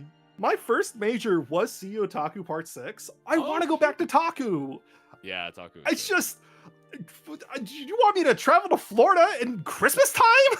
Yeah, exactly. Right before. No You know, shot. I'm glad that we're getting a CEO Otaku, but you know, due to the circumstances of the Right. original venue closing down, you know, thankfully Holiday Matsuri was able to help them with the venue. But you know, I know for a lot of folks that is going to be kind of an inconvenient time. I'm sure a lot of you are traveling out to see family and hang out as well. So you know, I'm sure Jabali understands. That being said, I will be there. So if anybody is stopping by, make sure to say hello. I will be having some spicy eggnog, I'm sure.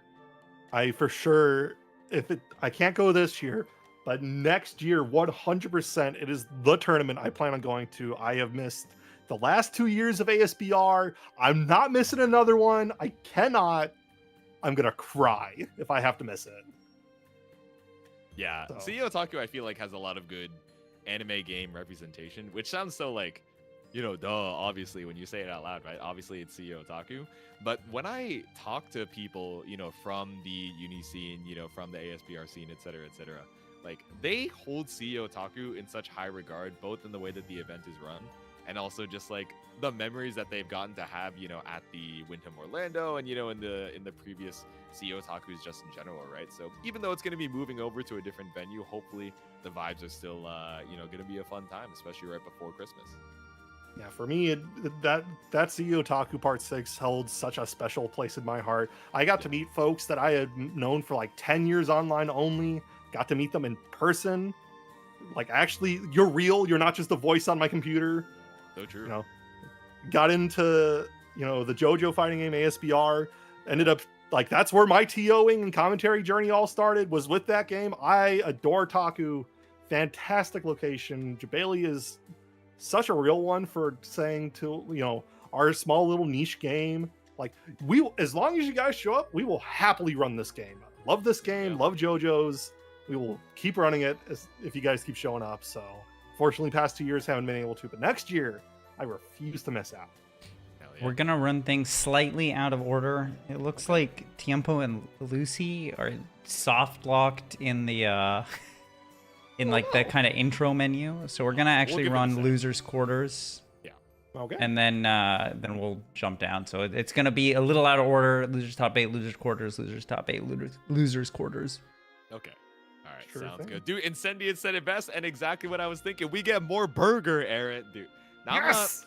I'm not trying to be biased. You guys know my job as a commentator is to, you know, talk about everyone's flaws, talk about everyone's strengths equally. That being said, I see Anila on the screen, and I can't help but cheer, right? I know there are some pretty rough matchups for Anila. She's not like a bottom one character. She's actually she's eating pretty well.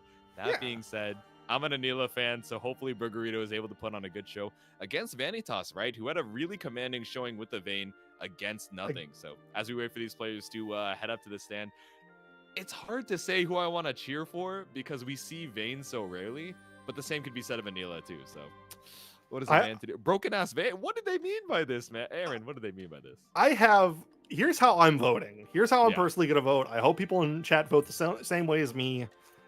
If Vanitasz goes with the Lancelot, I'm not voting for him. Boring. Ew, gross. This character, stinky, yucky. Ew. Yeah. If he goes with the Vane, then I'm voting Vane because I want to see a Vane win a tournament. Don't we all? Yeah, Vane, cheater button. You got that shield, prevents everything. Prevents the zoning. It's going to block the sheep.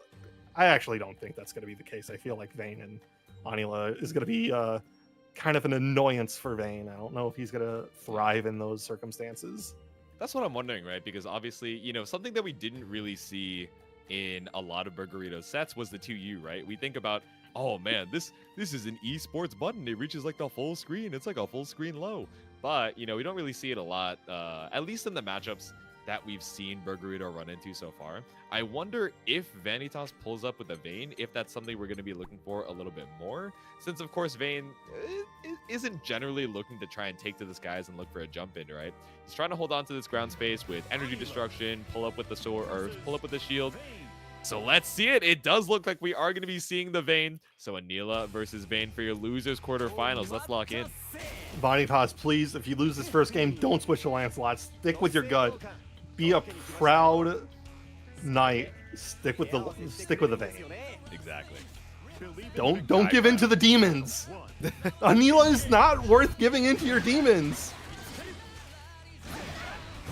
But already round start. Sort of playing outside of Burgerito's ranges.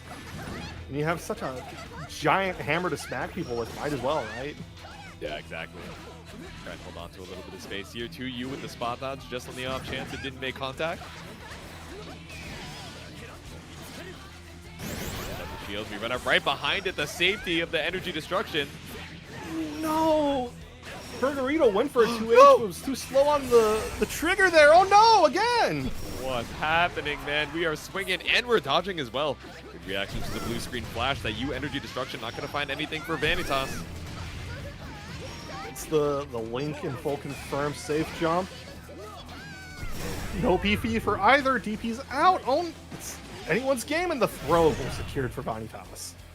Yeah, at 0 BP, like, throw is going to like quite a high range, so you might as well just pull up for it. Obviously, maybe a little bit scared of the DP, which I think at that health just barely leaves you with a sliver, but, you know, it's these on-the-spot calculations that Vanitasz is betting on.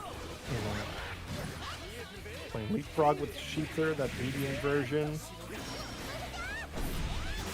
That's what Burgerito wanted last round. Finally gets the 2H counter hit. Yep.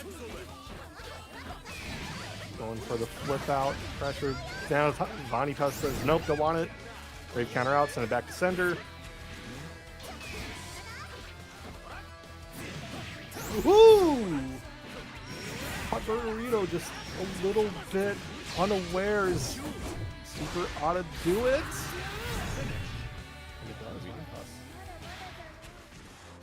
Drained all the VP, ended with the super. Vanitasz up one game. I don't know, man. Maybe the broken ass Vane allegations might be real. Burgerito, let's see how we lock in. We're not. We're getting swatted out of the air like we're Shohei Ohtani. That's what Got us I'm in the saying, 50-50 club. You and the batter swings. You and I pull up with far L. Do it again. Oh my god, it's paying dividends. Dude, look at that. He did low forward drive rush. This Oh guy's my cheating. god! Pulling up with the Street Fighter. The jump over. Okay, so you pull up with the shield. You try and catch out the sheep call, and you find the jump in for. No, there's no way. What? No, we mashed on you. Energy destruction. It happened, man. Didn't believe. Battle 2. Starting things off strong with good sweep. Uh-oh. Vanitasz in the corner.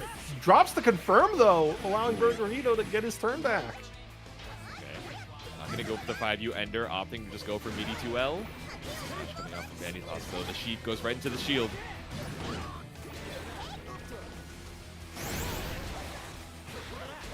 In the game from full screen here.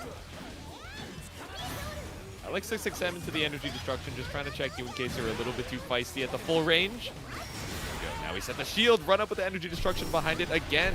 You're trying to go 1-for-1 on this projectile war, but when he has the tempo, right, you're just going to get sniped back out. I don't know if there's going to be enough time for Burgerito to react, but I'm not liking these sheep calls. It's just, you're getting called out. It's not working. Something's got to change. Yeah, it's scary on the jumps as well, right? We're not thinking about Vane as this real airborne character, but especially when Burgerito is playing so active in the neutral, trying to go for tackle, trying to go for sheep call.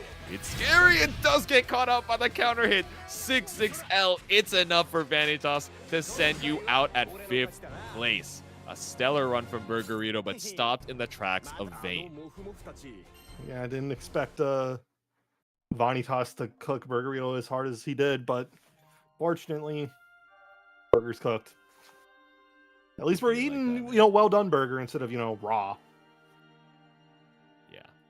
Well done indeed from Vanitasz. To move on to losers semifinals, of course, one more big shout out to Burgerito. It seems like we got a decent amount of burger fans in chat, but all right, the Vane, I'm sure attracting some fans as well.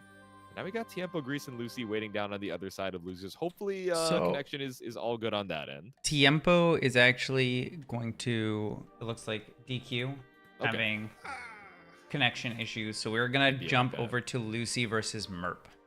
Unfortunate, but still great run from Tiempo. We got to acknowledge that. It's unfortunate that we've had some connectivity issues tonight, but yeah, still. Big ups to Tiempo. This is rigged. Tiempo and Lucy came to this conclusion on their own. Mm-hmm. We put the hands up. It's like, hey, wait a minute. I'm the TO. I watched them make the decisions. I didn't need to step in. I'm just the TO. I didn't do anything. That's what I'm saying, man. So you forgot this, Vanitasz, man. There's no way, man. Don't say that, man. There's no. What do you mean you forgot to switch from Vane? We were gassing you up the whole time. You couldn't switch. Well, now you gotta stay on Vane. You're staying on. If Too late. you don't switch off of Vane for the rest of the tournament, I will throw $5 at the match arena. You know, it was the Lance palette. Your heart was in the right place. But we're in the right place for some more Granblue action. We're going to be heading down into the other side of losers quarterfinals. Again, TiempoGris taking the opportunity to DQ because of some connection issues. So we're going to be moving on with Lucy versus Merp. It's Versusia versus the birthday boy himself on the Cagliostro. Versus Versusia.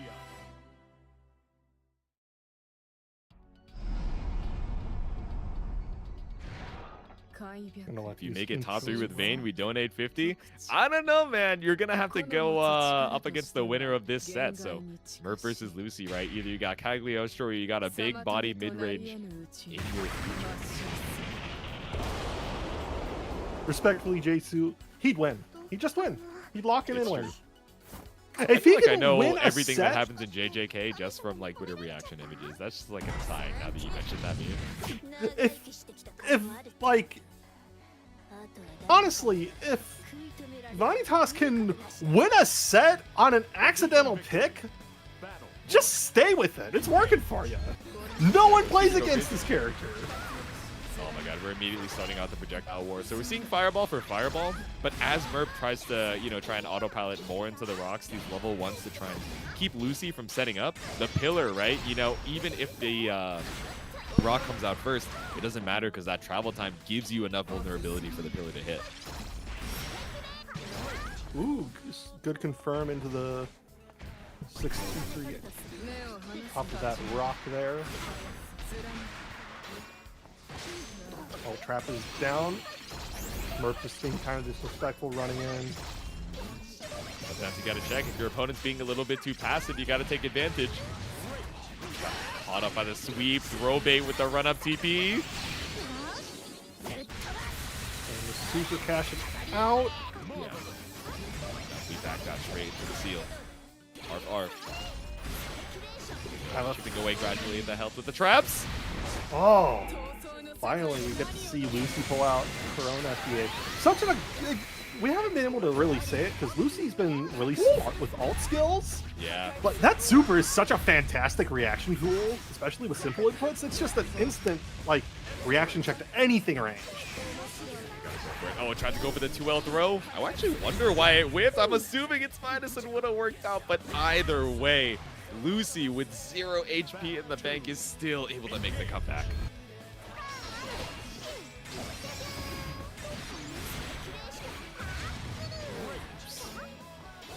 There we go. Far H going to end up putting you into the corner, but the counter hit mash out from Lucy. Calculated clipping Lucy and allowing Merp to get that second hit. Level 2 rocks up on screen. Seal, we're spaced out, but we're going to try and rebuy our turn with these dashes. 6XL, my beloved, we pull up with a throw bait. Straight into Ars Magna. Quick around from Merp. So, yeah, I think despite the range on Versusia's buttons, it's hard to contest with 5H, the funniest button ever to come out in fighting games. Honorary white woman button, honestly, if I'm telling the truth. The WWE is crazy, man. Okay, we send it with the far H. We're able to take our turn off the 5U buff. Snap at this guys with a hard knockdown orb. We are confirming off that install. Plus enough to link after any hit. As the throw goes for an air trap to try and read something. Gets the throw for a pickup. No, drops the calculated. Calculations were completely off here. Calculation on this phasing 2 allows you to super straight out of the corner. Lucy with the escape.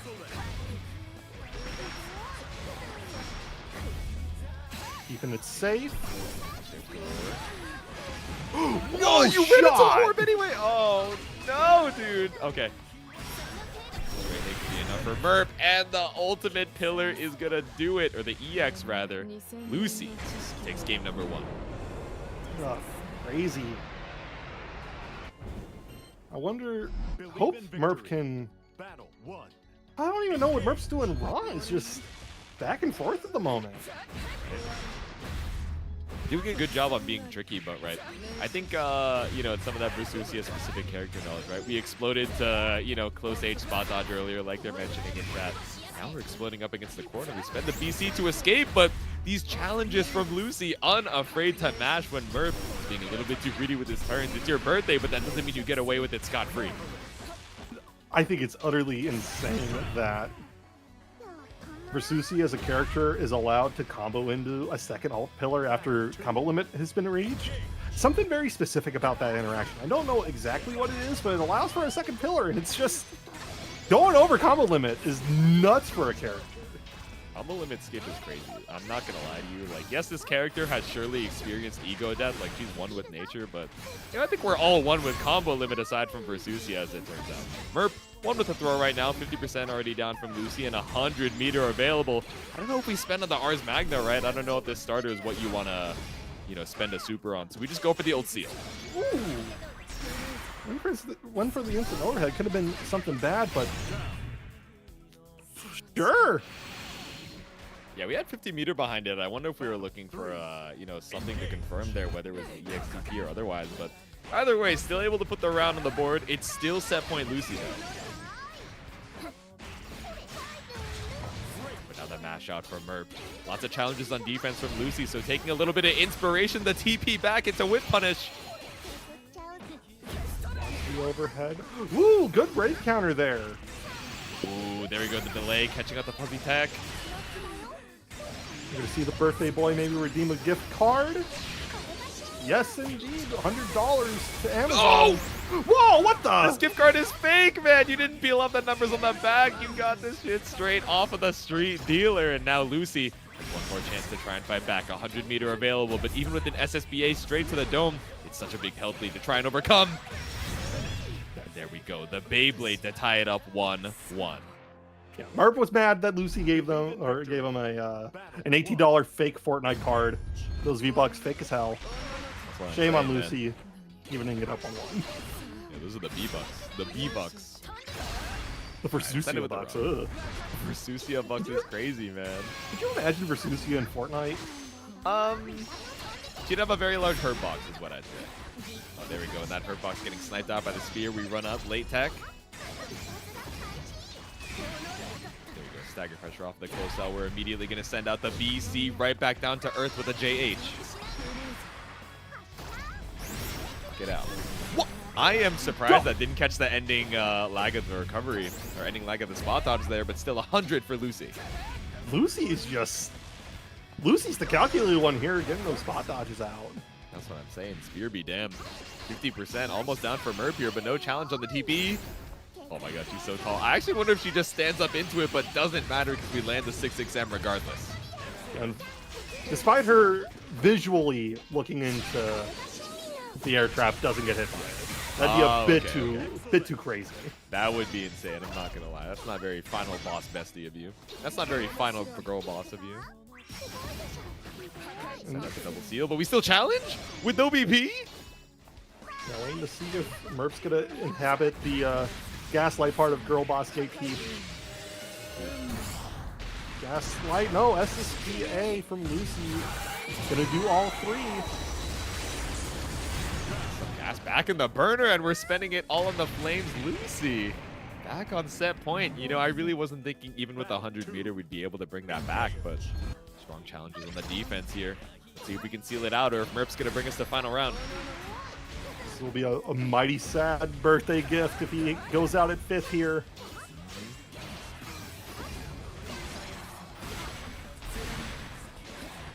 Gatekeep. The girl boss stopped in her tracks. You can't be too greedy with the resets here. Lucy, immediate match out. Get the full pick up here off the sweep, but drops out. Oh, we call it meaty H pillar setup question mark. We call it a frame kill. True. Maybe it's just it's mercy for the birthday boy. Never mind. Birthday boy is dead. Light starter. The minimum damage not quite enough, right? Surely you live. Oh, with the sliver. Oh Okay. my god. Give damage about to be a factor though. Sniped out of the sky, the jump back air throw. Lucy controlling the airspace and sending the birthday boy home at number 5. Going to bed with no cake, no ice cream, no nothing.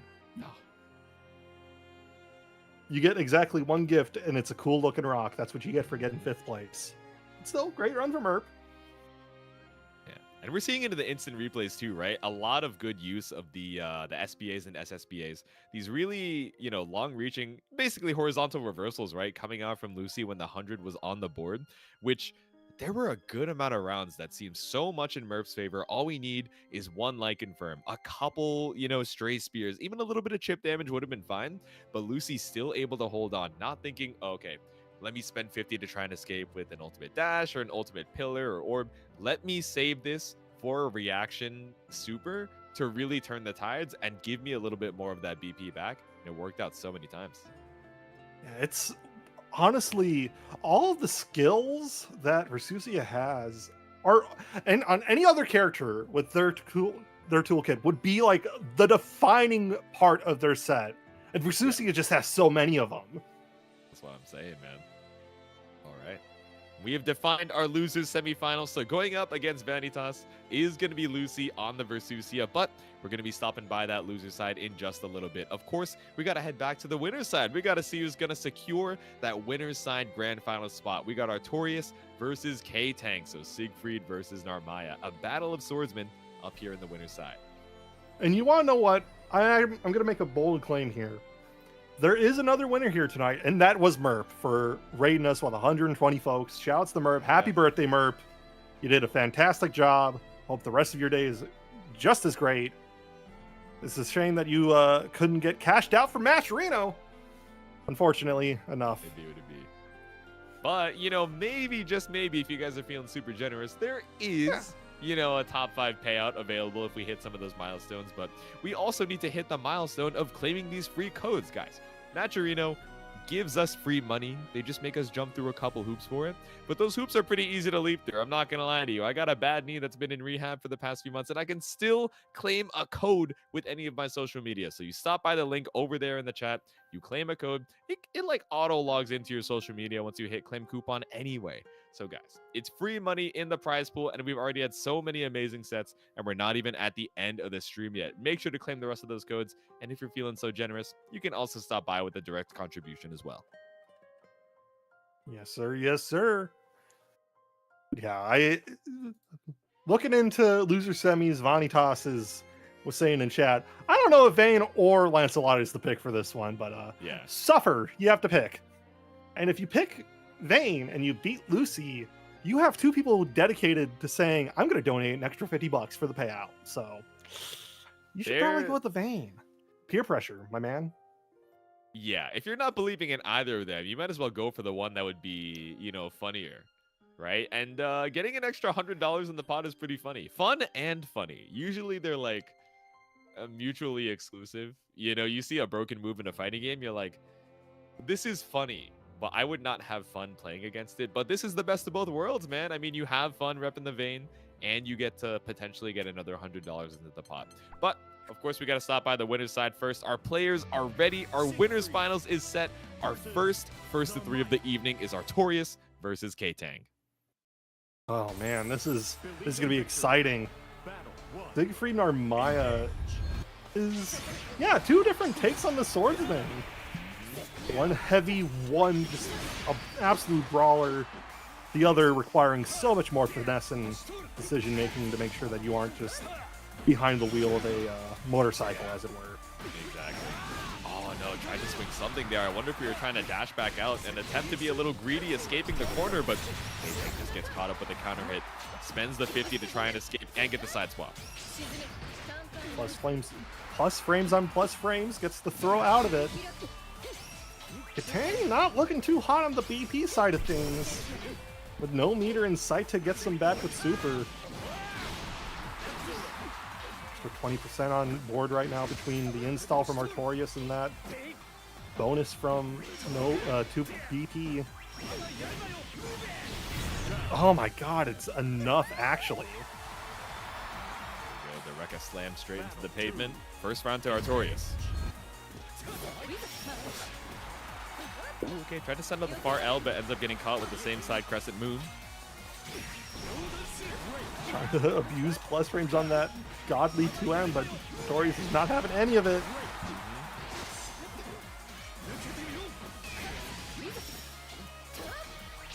Counters out, and getting clipped again, back to the corner. Big in-air from behind! Gonna get the full confirm here. My goodness, Artorias taking that first game in killer fashion. Straight out of the skies, man. I mean, you know, one of the hallmarks of Ktang's playstyle, right? You know, so tricky with some of these left rights. Of course, we have the guard button available, right? But even in the mid screen, right? So many times where we send out the command dash into L or M slashes just to try and find this whiff punish, or at least, you know, put out a hitbox onto the screen so you don't feel super comfortable swinging. But Artorias doing such a good job once of slowing down the pace and being able to find the kill once you get that knockdown. And the other downside to using the block button is, yeah, if you side switch and they're holding that block button, you recognize that, throw them. You can't throw tech when you're holding that block button. Just an extra layer on top of everything. Movement's not saving Ktang right now. Artorias is back in control. Here we go, flip right back down to the ground. Run up for the 6-6L, we whip into the 2H though. Clean counter hit from Ktang. Trading BCs here like we're prehistoric. 100 meter apiece, both in the blue. There we go, couple diamonds apiece. Trying to go for some shimmies here, baits something out Ktang. Keeps that SSBA at the ready. Yeah, we saw the far H into spot dodge, maybe trying to, you know, dodge something like that from Ktang immediately, but there we go, delay, just holding on to the 100 meter, puts the round on the board.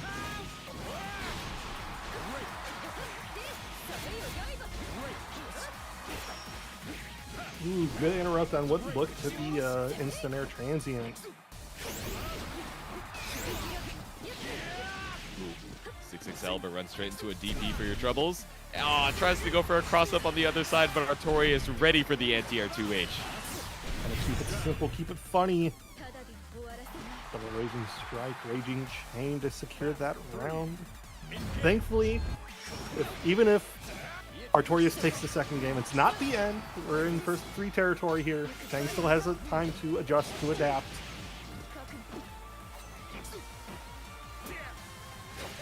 On the doors with the light pressure, 6XL. Block on the BC, still gonna take your turn though. Big chilling off the 6-6.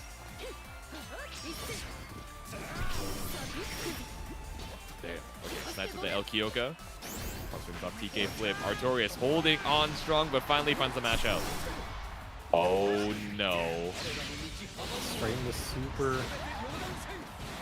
Taking a check out for a good chunk.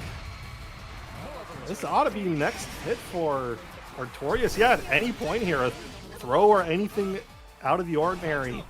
We'll probably just kill Ktang outright. Oh my god, doesn't have the meter to follow up though. I know, Raging Chain available. One more diamond left in the tank here for Artorias, and we run up with a bonk just to jump scare you and stop you in your tracks. It's 2-0. Oh man, I'm feeling for Ktang right now. This is such a such a rough matchup it feels like for him. I don't know what Ktang can do. I don't know if it's nerves or just getting bopped by one too many things. Speaking of the bop, we got the bonk once again to bring you over to the corner. Artorias with the clean confirmed.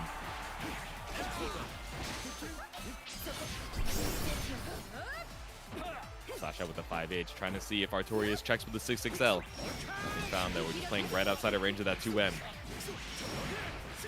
Lincoln from 5L to 5N for a follow-up.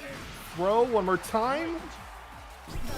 Shooting off the throw, and we bait out the DP for it too. Tricky with the timing. Such a long stagger there, just waiting for the delayed DP. I feel like Ktang is on the ropes both mentally and literally here. Already pushed back to the corner. Doesn't get anything off of it. Yeah, I like the idea of the 2L Raging Strike OS, right? But you didn't have meter behind it, so not only are you not going to get any damage off of it, you're put right back in the corner off of a stray confirm. Ktang's so scared to push a button. Oh, wow. See how we escape? No, the throw whip. You got 100 meter in the bank. You got the BP Artorias. As long as there's no drops in your future, that's the SSBA to send Ktang down into the loser's side. Yeah, and that is Artorias claiming a spot in Grand Finals podium guaranteed. Potentially the back-to-back. I mean, that's a Evo top 6 gamer, man. Like, what else are we supposed to say? He's too damn good, even with, you know, some of the best efforts from Ktang still trying to fight to stay alive. Artorias just seems so ready for every single option. No matter how well we were rotating it on Ktang's side, right? Whether it was, okay, I want to pull up with command dash into slash, whether I want to pull up with ultimate flip to try and, you know, trick you up, or if I want to pull up to the match arena and claim those last remaining codes. Guys, come on. We got 6 codes remaining. We are so close to claiming the free money, all left on the table for match arena. We might as well get a few extra dollars in the pot for our final few sets. And speaking of sets in the chat, Vanitasz offering an ultimatum. Yo. If you follow Vanitasz on any social, I'm assuming, he will play Vane. So we want $100 in the pot and broken ass Vane in top 4 guaranteed.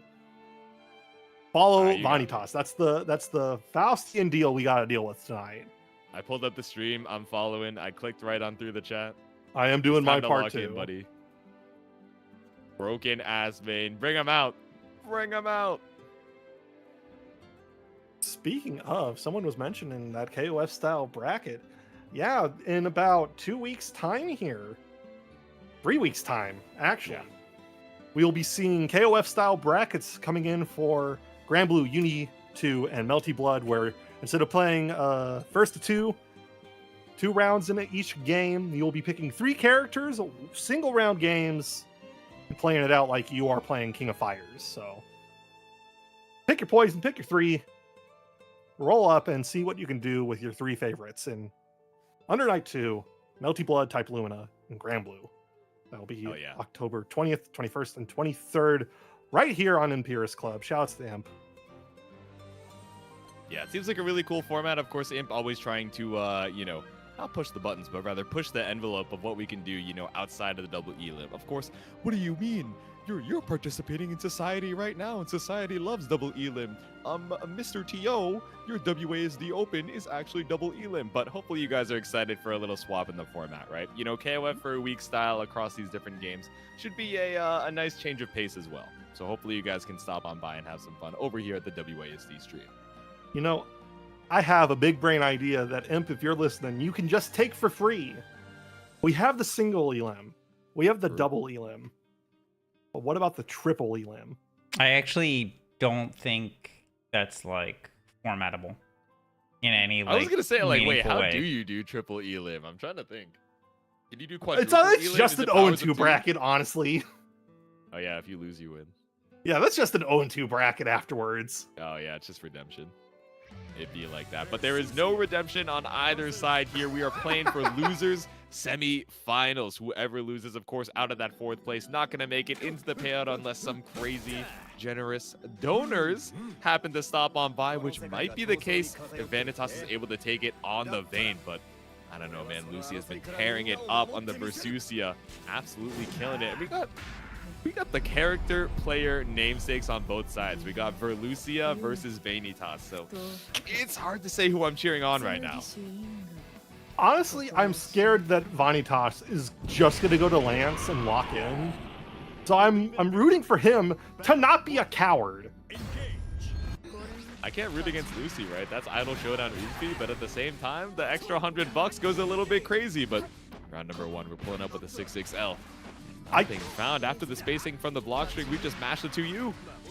I gotta say, real quick, I appreciate just the sheer guts on Vanitasz to just walk forward past the pillar, past all of this stuff. Hold forward, my man. Speak your goddamn truth. You got to be a little brave to do something like that. I'm not going to lie. The fear of pillar strikes itself in the hearts of many men.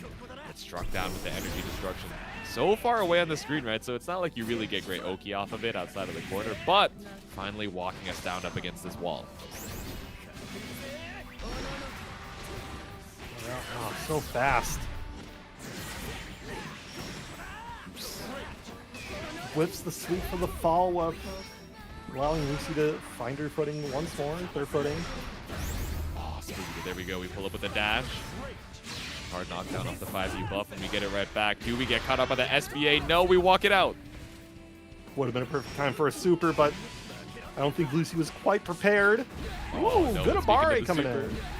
Yep, we got it in the bank. We got it in the tank. SSBA to send it. And you are not surviving this one, bro. We're stealing you so straight out from the sky. Lucy with round number 1. Surprisingly close. I feel like you think of Vane Versusia as like theoretically as a matchup. This sounds like hell for Vane. Yeah. But so far, either Vanitasz is too goated or the matchup's actually not the worst thing in the world. Still able to hold on, but Lucy doing a good job of blocking you down in the corner. We just go for the close HP. He knows you're trying to mash your way back out. We end up going for a reset. 2L into a No throw, shot! gets late tech, and we walk back SSBA off of the tech, man. Come on, Vanitasz, don't do it. Don't be a coward. You're thinking about it. Whether it's thinking in between the matches or thinking about what character we play next, I don't know. I'm sure he's asking the chat as we speak. We're locking in. Gotta be 2 straight games with the Vane. Believe in victory. I see nothing in Vanitasz's chat saying, switch, please, don't do it. They hit rematch. Sometimes you gotta wait for someone to say something and then think about how you feel about it. It's about asking somebody to flip a coin. There we go. The coin flips in Lucy's side. One more game. We're sending Vanitasz out at number 4. Being safe with the laser. Vanitasz trying to poke out, but just out of range. Out of range for anything major after big ass laser beam. That's what I'm saying, man. I keep looking at this palette and thinking Silent Suzuka on the Versusia, but I do see the orb stopping you in your tracks. No horse running as we speak. A couple double dashes, just trying to bait something out. We tried to low poke under the shield, but instead gets caught by Vanitasz on the way over.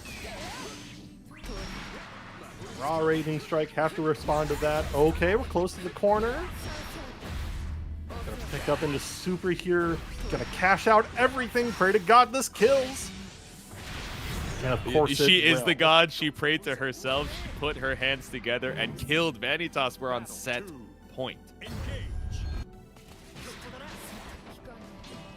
Lucy making that adaptation, obviously. Using far more of the lariat and the laser follow-up. Yep. Actually contending with Vanitasz in these close range. Yeah, it's difficult. Again, like we mentioned, right? You know, against the Anila matchup. And even that one is so good, right? But there are moments where Anila kind of has to stand still to call out some of these sheets. Vane, you know, even slower than that, off of energy destruction, off of setting up the shield, right? So Pillar is a constant threat. And then once you have a little bit too much respect, you have the orb, you run up behind it, you pull up with the dash and sweep Vanitasz off his feet in the corner. Yeah, Dr. Octagonopus looking ass blast, laser beam. There we go, we send it. One more hit could be it. I think throw is just barely outside of lethal, lets you chip away. Whoa! I don't think this Edge. works out. Nah. Brave attempt. Vanitasz fought for his life, but it ended up being all in vain. The 2-0 for Lucy. Had some faith in the Vane, but not going to be swapping over to Old Reliable. We had the Lancelot palette to give us a little bit more power, but out at a respectable number 4. You can't be too mad about that. Disgusting pun. You really had to go with the it's all in vain, really? I mean, Vanitasz did go all in on Vane. It's not on me, man. I just be telling the story. I don't write the script. I just read it out for the people. This matchup is. Who are these writers? Corny ass writers. God. 7-3 is crazy. Hey, it's gonna be Lucy moving on to losers finals. We got Versusia versus I was gonna say versus Ktang versus Narmaya headed up for our penultimate set. Yeah, and hey, we still got a top. We're gonna see a bigger. Oh wait, no, it's all blades for WASD Open's top 8ers. It's true. So hey, we're still gonna see a Vane in 4th. Oh yeah, you're right. We still got the weaponry pulling up here. Of course, Versusia got some otherworldly energy pulling up, but let's see if that's gonna be enough to outplace our guaranteed top 3 here. See if she can make her way up to the skies against Ktang. Again, a character and a player who likes to keep you on your toes. A lot of times, just checking you with Dash Kyoga. A lot of these flips over as well, seeing if you're holding on to that guard button. But is Orb, is Pillar going to be enough to keep out Ktang? Let's see. I think the other thing is that these two were on the other sides of the bracket all night long. They have not met, so they are not warmed up to this matchup at all. So I think we're going to see some of that come into play versus if we saw, Lucy get knocked out by Ktang and we're going to see the run back. Now, this is the first time these two characters have met each other in this bracket so far. So hopefully we see some more dynamic play coming in. Big counter hit coming in from Ktang. Yep. Swiped up. We spent the BP. Let's get it right back with the SBA. Already down to 30% for Lucy, and we're just barely out of the 100, but Blockstring builds up the potential for reversal SSBA. Whoa, okay, double 6-6H there. Ktang's patience is applaudable, but Lucy had the guts to do that twice in a row? God. Nuts. Oh, there we go, trying to go for the H dash and the slash, but nothing caught out from Lucy. 100 meters still available, but such big health lead to try and fight back on. 50-meter gain for Ktang. Ooh, the JU's knocking down any other button. Probably could have popped up to a full combo off a counter hit, but get with JU. Doesn't matter. We're going to see SSBA come out here. Extra 50% tacked on top. Like the HP set down right into SSBA range. A well-placed super should be enough to bring this round right back for Ktang, but Lucy's not going to give you the opportunity. Walk it back full screen. Ooh, scared of the ultimate Setsuna, but similarly scared of the pillar, right? You don't want to get checked. This frames off of the 5U install. So just barely outside of that chip range. Oh my god! And it ended up on the other side. Wait. Did you end up same side? I guess you were in the corner, right? There's nothing to steal, but stealing the round back into your own hands. Ktang almost got the, almost got Lucy stealing the round right back. That was a disgusting confirm. I just got to point that out. I've never actually seen a confirm off of that before. That was nuts. Yeah, right? Kind of clean with the pickup. Oh man, showering her out now. A little bit too far for the 6XL pickup, so we're just going to pull up for the Oki. Throw you into the corner, but UDP allows Lucy to escape.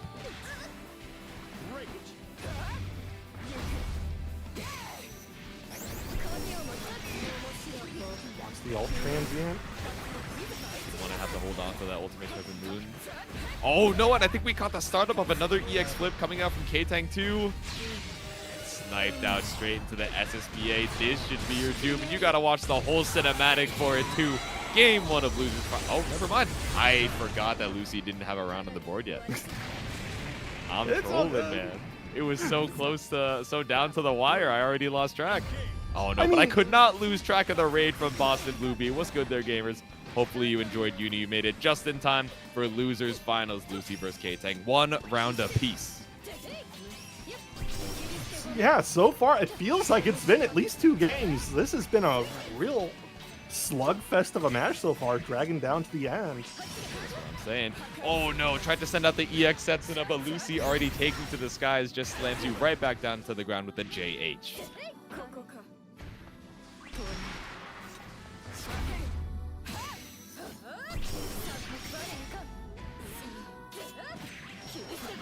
Ooh, landed a counter hit, but gave it up for more transient shenanigans. Just out of the corner, couldn't get anything bigger than that. Ktang giving up a lot of space here. I don't know how I feel about that. Yeah, walk it out, just trying to play in this tricky range with a command dash, just ends up being a jump scare, and we tap you on the dome with the old flip behind the back. Ktang for game number 1. I feel like so far we haven't really seen any 3-2s, 2-1s, games that get like dragged out to the bitter end. But yeah, right now with how it's looking, I hope this gets dragged out to the bitter end. I want a big ass loser finals. It feels like there's a lot on the line right now. That's what I'm saying. They're trying to fight for the lion's share of the prize pool right now. We could be seeing a game 5 with how close it's been so far, but still only in game number 2. Ktang down 50%.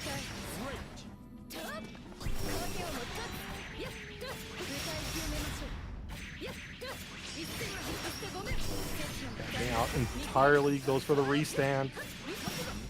Keep the combo going, take the extra damage where you can. Spot dodge on the BC, but still chilling.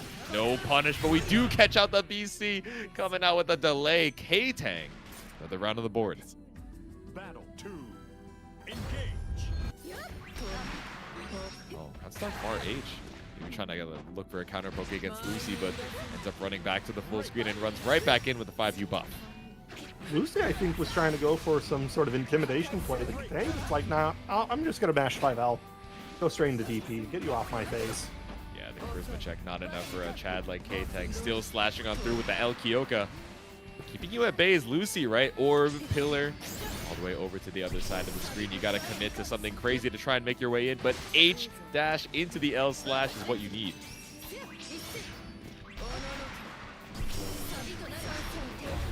Good patience gets caught by the lariat. 50 meters spent, getting caught on ultimate sets and on 50 meter to try and escape the Oki situation. Fantastic movement from the both of them right now. Bobbing and weaving, but it's not enough. Lucy gets the hits. Gonna cash out into super. Oh my god, wait, he's dead! You know, I saw the Raging Strike. I was like, nah, super doesn't kill here. And then I forgot we just had the rest of the whole ass combo. Again, another game going down to round number 3. Be surprised to see these players take it the distance, but let's see who's going to be able to come out on top.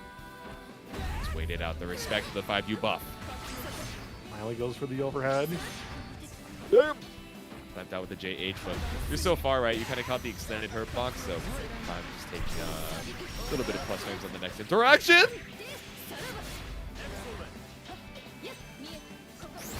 With the EX flip to go do some quarter carry.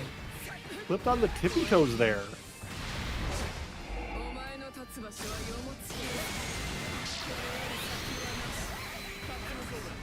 Hit you with the Lend Me My Energy. 50% still available for a UDP. Whoa. So we're just walking up for the Setsunas. Damn. Okay, my beloved, the ultimate Crescent Moon once again. Gonna get a throw. Can we see another one? Yes. Goes for it anyway.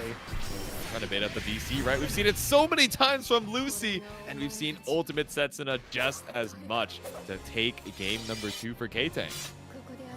Incredibly close stuff here. Again, we've seen it a few times tonight already. You've mentioned where the score doesn't say the full story. If Ktang takes this 3-0, it's still going to be one of the hardest fought matches this entire tournament.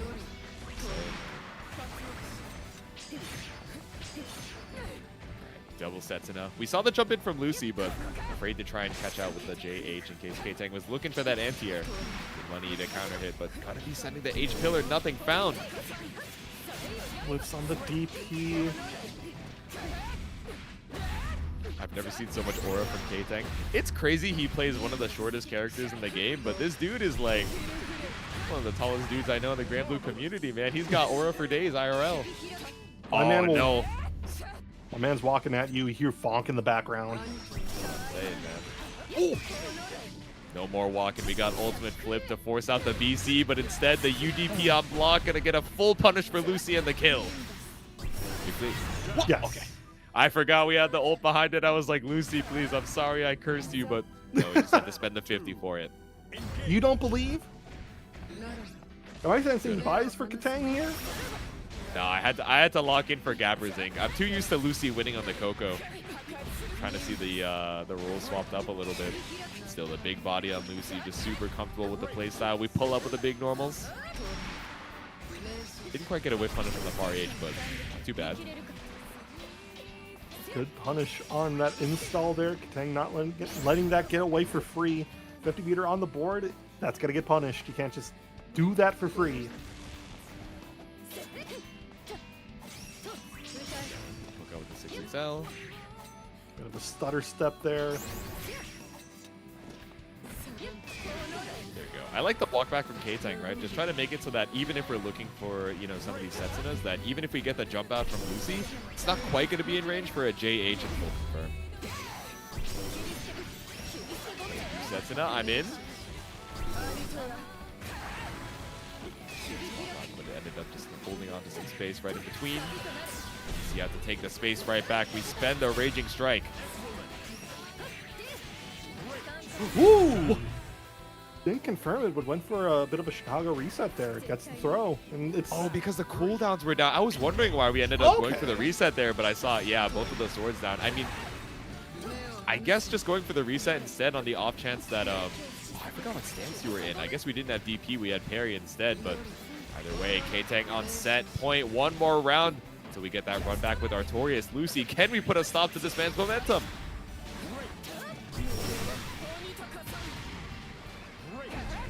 DP out, able to escape the corner, but we trade the diamond for it. Trying to cash out on this investment. How do we escape? 5U buff.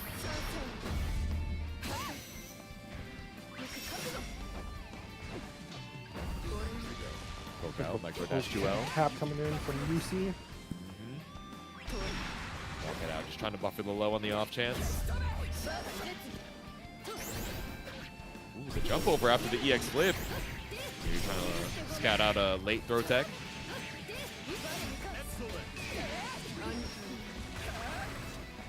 CC out, charge out the 5U. VP available for Lucy, but finds the super confirm. It's gonna drag out and drain out that last VP, so it should be a kill straight off the super. Lucy, game on the board. Finally, please go the distance. 2 more Lucy. Battle 1.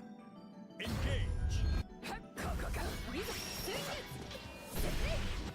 Massive counter hit coming in from Ktang, but doesn't get much off of it from mid-screen.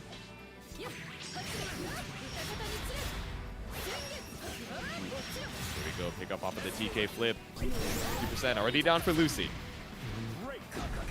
Gets the DP out. Ooh.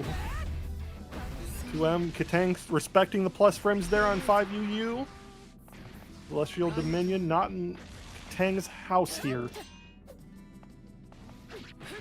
Walk it out. Ends up getting caught on the approach. Covering the space here for Lucy.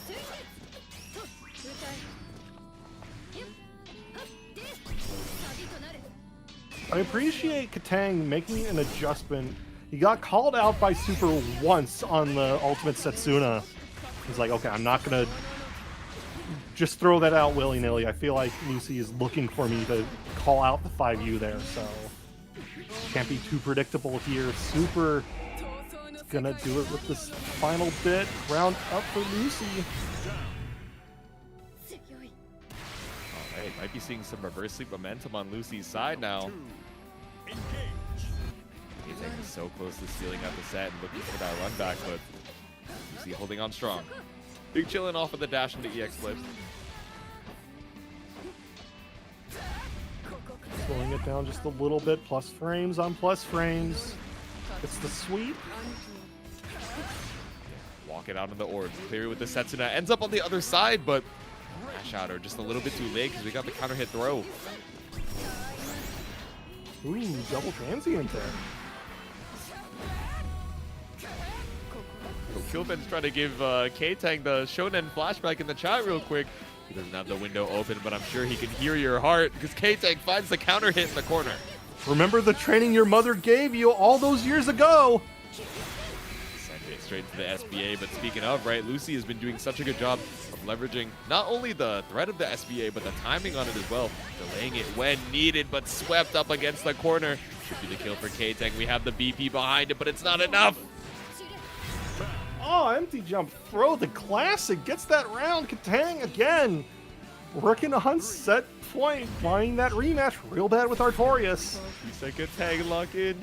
You are strong. So is the 2H, right? Strong counter hit coming out from Lucy. Got you a little bit of space, but Ktang unafraid to dash from the full screen and get right in your face for the H slashes. Oh, looking for a preemptive button with the 5H. The overhead blocks that orb. Right now, it's just who falters first. 2L. Pillar's back up for Lucy now. With the dashes. Down once more. For the 6XL. Run up. Nothing baited off of the throw whip. Lucy knows you've been getting so much damage off of it, and the fact that it could be lethal. Lucy, cooldown's over. Lucy's patience right now is just absurd. Fully locked in. Not falling for anything Ktang's doing! Straight into the super with the BP drain. I think you live with the sliver. Still in. Lucy's spot dodges, be careful. Your damage is a factor. You don't know. Whoa! Glow to survive. Oh my god! And off of the biggest starter, the jump in, baits out the BC with the ultimate flip. Ktang locks in the double super. The ultimate Setsuna seals the job. 3-1. It was all the copy pasta in chat. Ktang, even though I want my Versusia bro to win, you can't go out like this. You are strong. Remember the times it ranked, all the people you fought led to this moment. Ktang heading back into grand finals to challenge the final boss, Artorias. That copy pasta is too powerful. I'm not going to lie to you. Kilvins, when he reposted it, did not even repost the copy pasta. He put every individual piece back into the chat. It's bespoke. It's handmade. That's a 2 out of 2 collector's copy from Kilvins, man. But still, Lucy out of the respectable 3rd place, making it to this losers finals and making it into the payout as well. Amazing work on the Versusia once again over here at WASD Granblue. Yeah, and I'm excited for this grand finals, but say, Jaytsu, before we head there, you want to help recap us on how we got to this moment, how we got here on this grand journey of ours? Yeah, and you guys can check that out as well if you want to follow along with the exclamation point bracket, but just a little review of our top 8, right? We came in on the winner's side. Artorias taking it 2-0 over Burgerito, a hard-fought battle against the Anila. Merp taking it, 0-2 from Ktang and sent down into the loser's side. PP Man versus Boop moves on. PP Man, Vanitasz versus PP Man. Unfortunately, PP Man did not survive to make it to the stream. Stage 34. Oh no, I'm looking at the entire wrong part. I was like, why does this not sound like our losers top 8? Vanitasz versus nothing. Vanitasz takes it 2-0, sending out the Ladvia bros home. Burgerito out 0-2 to Vanitasz as well, but valiant fight from the Anila bros. TiempoGris unfortunately had to DQ due to connection issues, but Lucy takes it in a close 2-1 over Merp, fought it out against Vanitasz, and unfortunately falls 1-3 to Ktang. So now we're back here in our grand finals. Artorias waiting in the winner's side for this run back against Ktang, where last when they met in the winner's finals, it was a clean 3-0 sweep. And I feel like this is a moment to mention that if you're going to do anything, you should visit the match arena one last time before we settle in for our grand finals here, folks. Mm-hmm. Hey, and we did it! All codes are claimed, but still, if you feel generous in your heart, check out that Coracle link. It's an extra free cash. Also, consider donating some money. We did see a broken-ass Vane make top 4. Wasn't quite top 3, which was a requirement for one person to donate 50, but hey, if you're feeling generous in honor of Merp's birthday as well, donate some money to us instead. Exactly. Take a little bit of that birthday generosity and, spread it to the adjacents as well. If you're thinking about Merp's birthday, Who hosts Merp's local? Imp. What does Imp host? WASD Granblue. It only makes sense. So stop on by if you're feeling so generous. But again, thank you guys so much for stopping on by. It's going to be the final set of Granblue for this fine Wednesday night. Hopefully you guys have enjoyed the action. We're going to bring you that grand finals in just a second. Yeah, we're just gonna wait until ads end because they're running right now, and then we'll There you go. we'll jump into grands. I don't want people to miss the start of the set with Ans, and Ktang also needs a quick breather. So in around like 40 seconds or so, we'll get started. Fine by me. Hell yeah. Gives me time to make sure that I'm following Uma Musume _English. I can't believe it, man. Dude, I I'm gotta also get that wondering when collab Global shirt. is I gotta gonna figure out how to get the NASA shirt, man. I don't think it's Someone set told to me it's like ship. $370. But I don't know if that was like a What? real conversion rate. No, oh, not no. the shirt, not the shirt, the jacket. Okay. The Oh jacket no, is I'm the looking jacket. at a t-shirt. Oh, okay. Yeah, those might be clean.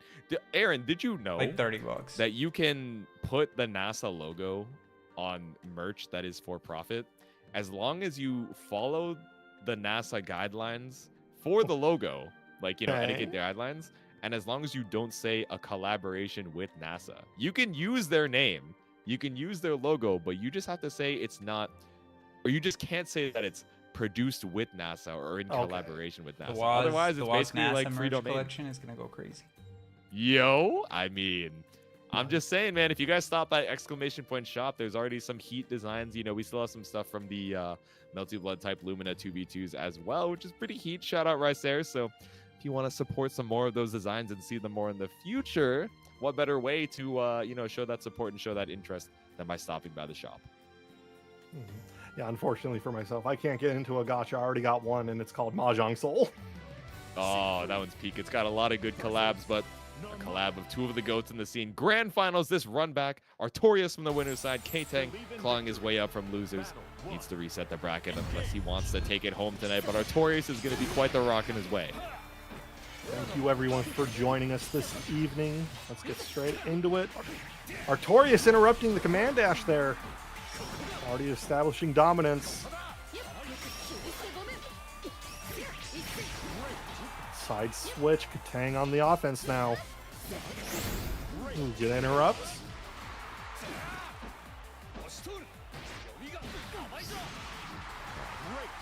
Bro, maybe even on the health lead right now, but up against the wall, right? Ktang gradually bleeding out. I was fully expecting a third grab there, I'll be honest. I'm sure Artorias was trying to bait that out. Ooh, too slow on the 2H there, gets punished by the transient. Straight into super. Is that the Callisto? The wake up 2U into super? Let's I don't know if it was wake up. I actually think so, though. Here we go. We send in with no BP in the tank. Artorias takes the round. Battle 2. Engage.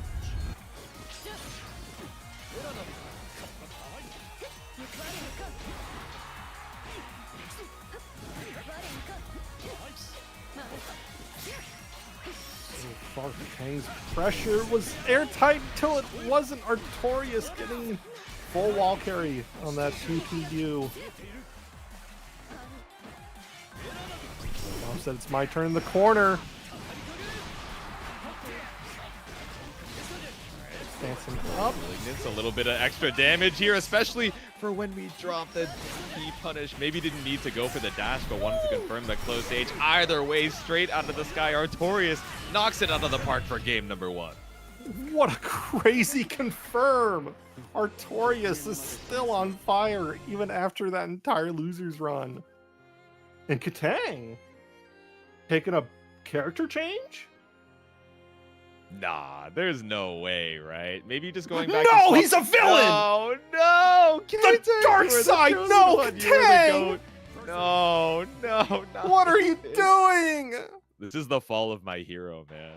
Believe in victory. No. Engage. You can hear my heart breaking into pieces as we speak. The swap over to the Belial. It's the black and red evil. Ktang is out on the streets for game number 2. The evil has won. And Yeah, I'm this sure this is fallen Ktang. It's punished Ktang, man. about to make him punish Ktang for switching to this god-awful character. That's what I'm saying, man. 5U, pull up.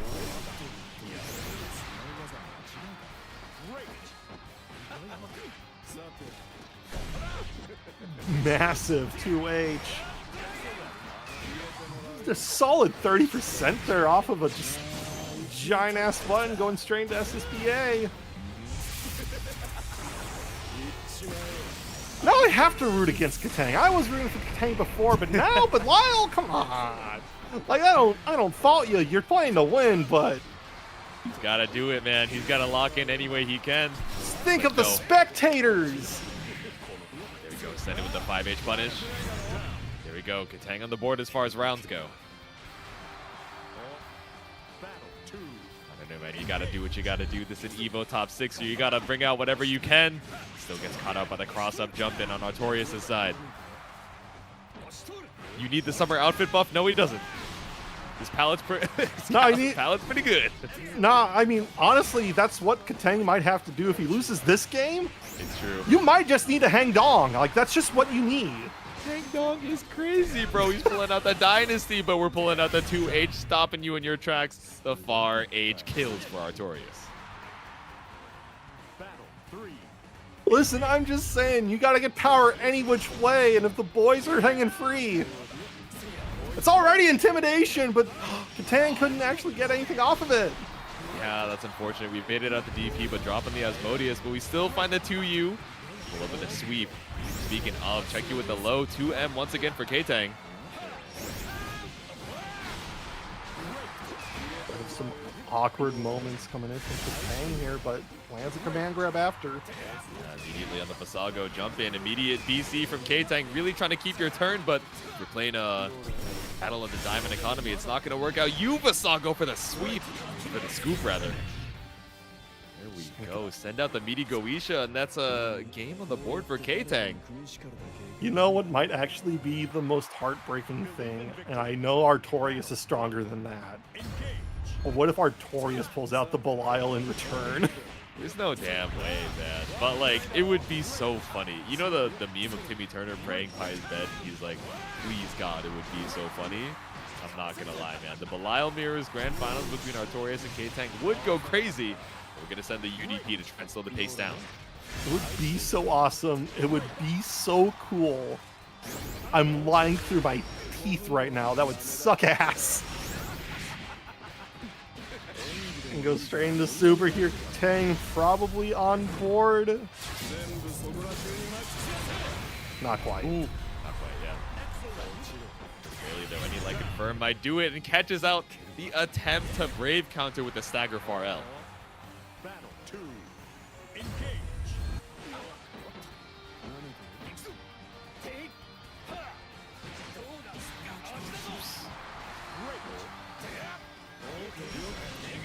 Scoop for Artorias. Not too much though. We do find the backdash and punish on the throw though. I am hoping Artorias has labbed out some of the interrupts you can do with Belial, because if you do H Visago and do the pinwheel follow-up, there is a gap there. You can punish that. It's just this character is so damn frightening. Yep. You don't want to do anything. But thankfully, Artorias returns in style. Go with the pinwheel. I'm not going to do too much though, even off of the 6-6N. Artorias finds the challenge.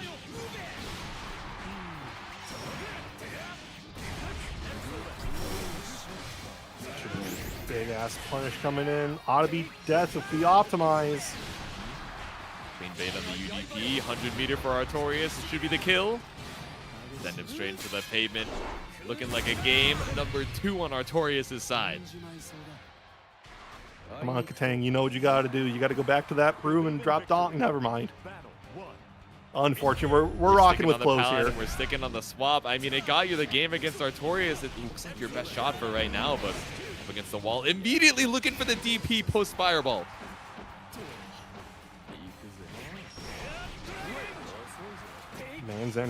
Man's answers to the god. 2H, my beloved, going up so high.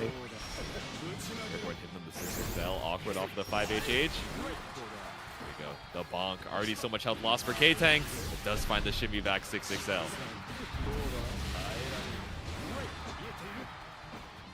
See maybe a command grab sneak out here. No, backing up, sending up space.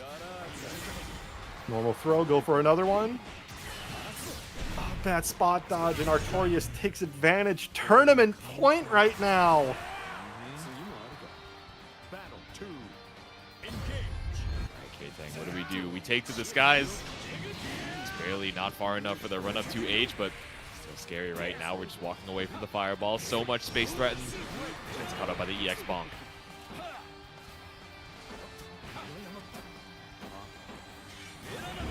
He's so scary right now. Spot dodges the parry.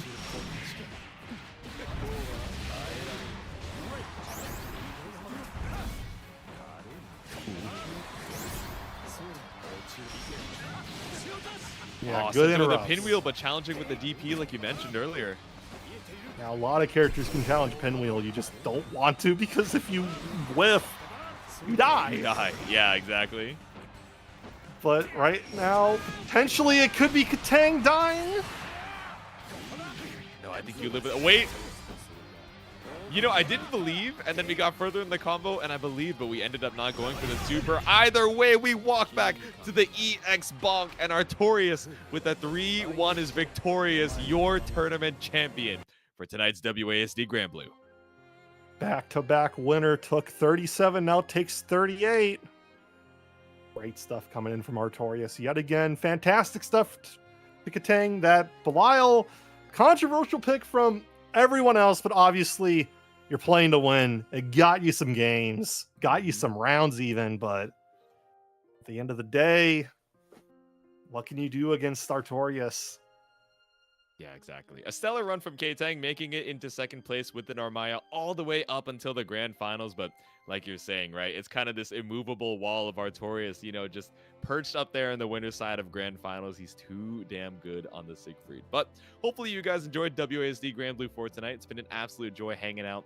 I blanked out. Yeah, you can follow me at Jaytsu_ if you want to, you know, keep up with any more of the shenanigans. Hopefully you guys enjoyed as well. Aaron, where can they find you if they want to keep up with your commentary journey?